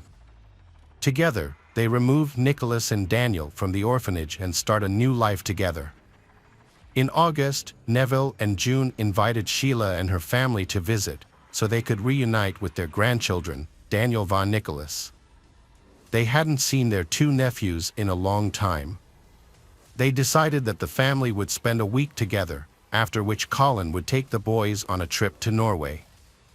On Tuesday, August 6, 1985, Colin brought the boys to the family farm. And everyone gathered at the Bamber house. The day was filled with joy. There was a family dinner, a happy atmosphere, and delicious food. Later, Neville and June asked Sheila to take Daniel and Nicholas back to the orphanage, arguing that she couldn't provide them with a proper education. This suggestion angered Sheila. She replied that she would make the decision herself. The calm atmosphere of the evening was disrupted at 8:30 p.m. Around the same time, Jeremy left the house. Barbara Wilson, the secretary at Bamber Farm, called Neville regarding a work-related matter. When Neville answered, she realized he seemed very annoyed. In the background, she could hear raised voices, as though people were arguing or upset about something. This was unusual for the Bamber family, which surprised she. However, she couldn't learn more about the situation because Neville quickly ended the call and hung up. The next morning, everyone present in Bamber's house was shot dead. Jeremy, the only survivor, was informed of the tragedy. Overcome with grief, he couldn't hold back his tears. Investigators treated him with respect, allowing him time to gather himself before beginning their questioning. Jeremy shared everything he knew, including the hardships Sheila went through, and the argument that had occurred at the dinner table on the evening of August 6, shortly before he decided to leave the house. At first glance, the crime that Sheila committed seemed to be an act of desperation and impulsivity, because at the time, she was suffering from mental illness. After hearing Neville and June's suggestion that she should return her 2 sons to the orphanage, she felt the interference in her private life was unacceptable. When she lost control, she grabbed a weapon and shot Neville, June, Daniel, Nicholas, and finally shoot yourself. Investigators believe this is what happened. However, there is one very strange detail. Sheila had been shot twice in different parts of her body. How could she have managed to do this to herself? The actions of the detectives were puzzling. They decided to burn the blood-soaked bedsheets carpet where the bodies were found. They explained that they wanted to help Jeremy avoid the painful memories of the incident. Furthermore, the weapon discovered at the crime scene, which was a key piece of evidence, was improperly handled by the investigator. They picked it up with their bare hands without wearing gloves. A few days later, Bamber's family funeral was held, and Jeremy attended. He seemed distraught over the tragedy, weeping over the coffins of his sister, parents, and nephews. However, on that day, the investigation was reopened. Relatives of Bamber's family have expressed concerns about Jeremy's unusual behavior. Despite his tears, he made odd remarks, such as referring to himself as the boss. They found him smiling with the look of someone satisfied with victory. They reported this to police, causing police to conduct a more thorough investigation. Crime scenes need to be investigated carefully and meticulously to avoid drawing hasty conclusions. The detectives began by examining the weapon. They discovered fingerprints from several individuals, including the investigator who had handled the gun without gloves. The appearance of Sheila and Jeremy's fingerprints is not surprising. Jeremy admitted the gun was his, explaining he had purchased it for hunting. It is also understandable that Sheila's fingerprints were on the gun, as the initial theory suggested she had used the gun as the murder weapon. A few days later, Jeremy's cousin secretly went to the Bamber family home to search the house. He convinced that Sheila was not involved in the murder. By this point, Jeremy had inherited to his family home and was living there alone. During the search, the cousin inspected every room and the closet, and he found a silencer for a .22 caliber carbine. Length of the gun, combined with the silencer, made it impossible for the attacker to have turned the weapon on themselves and fired. This discovery strongly suggested that Sheila could not have been the perpetrator. If Sheila had fired the gun without the silencer, a new question arises: why were traces of blood found on the end of the silencer? Sheila, who had been shot twice and was bleeding, could not have removed the silencer and hidden it deep in the closet. This suggests that the silencer was attached to the rifle in the murders. From this point, everything started to become clear. Julie, Jeremy's girlfriend, suspects him of being involved in killing his family. She contacted investigators and shared some information. She revealed that on the night of August 7th, Jeremy had called her, saying there were problems. However, when she tried to ask what was wrong, he abruptly hung up. She also recalled that shortly before the murders, he had repeatedly complained about his family. Most importantly, she revealed that the Bamber family had drawn up a will, which stated that all assets would be passed on to their children after their deaths. This made Jeremy very angry. He did not want to share the inheritance with his sister, Sheila. In addition, Jeremy also told Julie that he wanted to kill his family and blame it on Sheila, a mentally ill person. She reported all of this to the police, not because she wanted to help the investigation, but because she was feeling angry, so she had just learned that Jeremy had a new girlfriend. However, there is no direct evidence to prove Jeremy's guilt. He tried to mislead the investigation. He gave the police the name of a suspect, a plumber he'd have hired. However, when investigators questioned the plumber, they learned that he was completely innocent. He also has a solid alibi, helped to remove any suspicion against him. As a result, Jeremy Bamber became the primary suspect. He was taken into custody due to his inability to provide an alibi. However, the police released him after failing to find evidence linking him to the massacre. Surprisingly, he was allowed to leave the country.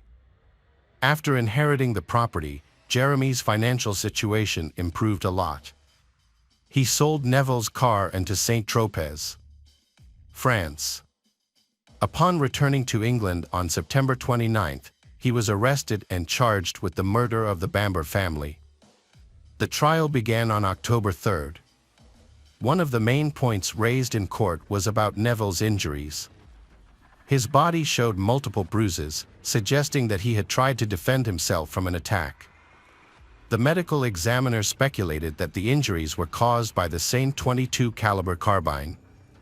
Sheila, a petite and frail woman, it seemed unlikely that she could have inflicted such severe injuries on her father. In contrast, Jeremy appeared capable of doing so. Neville's body showed signs of a struggle, with multiple bruises. Sheila also received several blows, but there were no signs of a struggle on her body, and her nails remained intact. The defense countered these arguments that believed that Sheila suffered from mental illness, which made her the prime suspect, capable of committing a five-fold murder. They emphasized that she grew up on a farm, was skilled at handling guns, and was an experienced target shooter. Additionally, Jeremy's lawyers highlighted that Sheila's blood was fresher than the rest of the family's, so they claiming that she ended her life after killing others. This, they argued, could have been due to guilt or the sound of approaching police cars. However, the prosecution disputed these claims. If Sheila had been the killer and then end her life, then the policeman on duty near the house, they will hear the last gunshot. However, no sound was detected. Furthermore, Sheila could not have pulled the trigger with the silencer attached, as it would have been out of her reach. The silencer was also found in a closet, rather than on the carbine where it logically should have been. The defense is in a difficult position because it has no arguments to refute the prosecution. According to the prosecution's argument, the motive for the murder stemmed from Jeremy's anger when he learned the contents of the will. In the will, the inheritance was divided equally between him and Sheila. His greed for the inheritance led him to plan a massacre. On August 6th, between 10:30 p.m. and 11 p.m., Jeremy left his relative's house and went home. Later that night, he returned to their house on a bicycle he had taken from his mother, June, a few days earlier. He took a roundabout route and entered the house through an open bathroom window on the first floor. He climbed inside, retrieved the loaded gun, and went to June's bedroom. Then, he shot and killed her with 2 shots. Next, he aimed the gun at Neville, but Neville woke up and tried to defend himself, leading to a fight. During the struggle, he managed to shoot Neville. After killing Neville, Jeremy returned to the bedroom and killed Sheila and her 2 children, Daniel von Nicholas. He then staged the scene to make it look like Sheila was the perpetrator, he placing the carbine in her hands. With his crime complete, he left the house on his bike. He called his girlfriend, Julie, almost revealing what he had done, and then called the police to report that Neville had allegedly called him. However, if Neville was threatened with a weapon, he would contact the police, not Jeremy. Jeremy's actions seemed to make everyone feel strange. Why didn't he come to the crime scene immediately after Neville's call? After considering the evidence and various assumptions, the jury deliberated for 9 hours and reaching a verdict. Ultimately, Jeremy Bamber was convicted of 5 murders and sentenced to 5 life terms in prison with no chance of parole. Jeremy, meanwhile, maintains his innocence.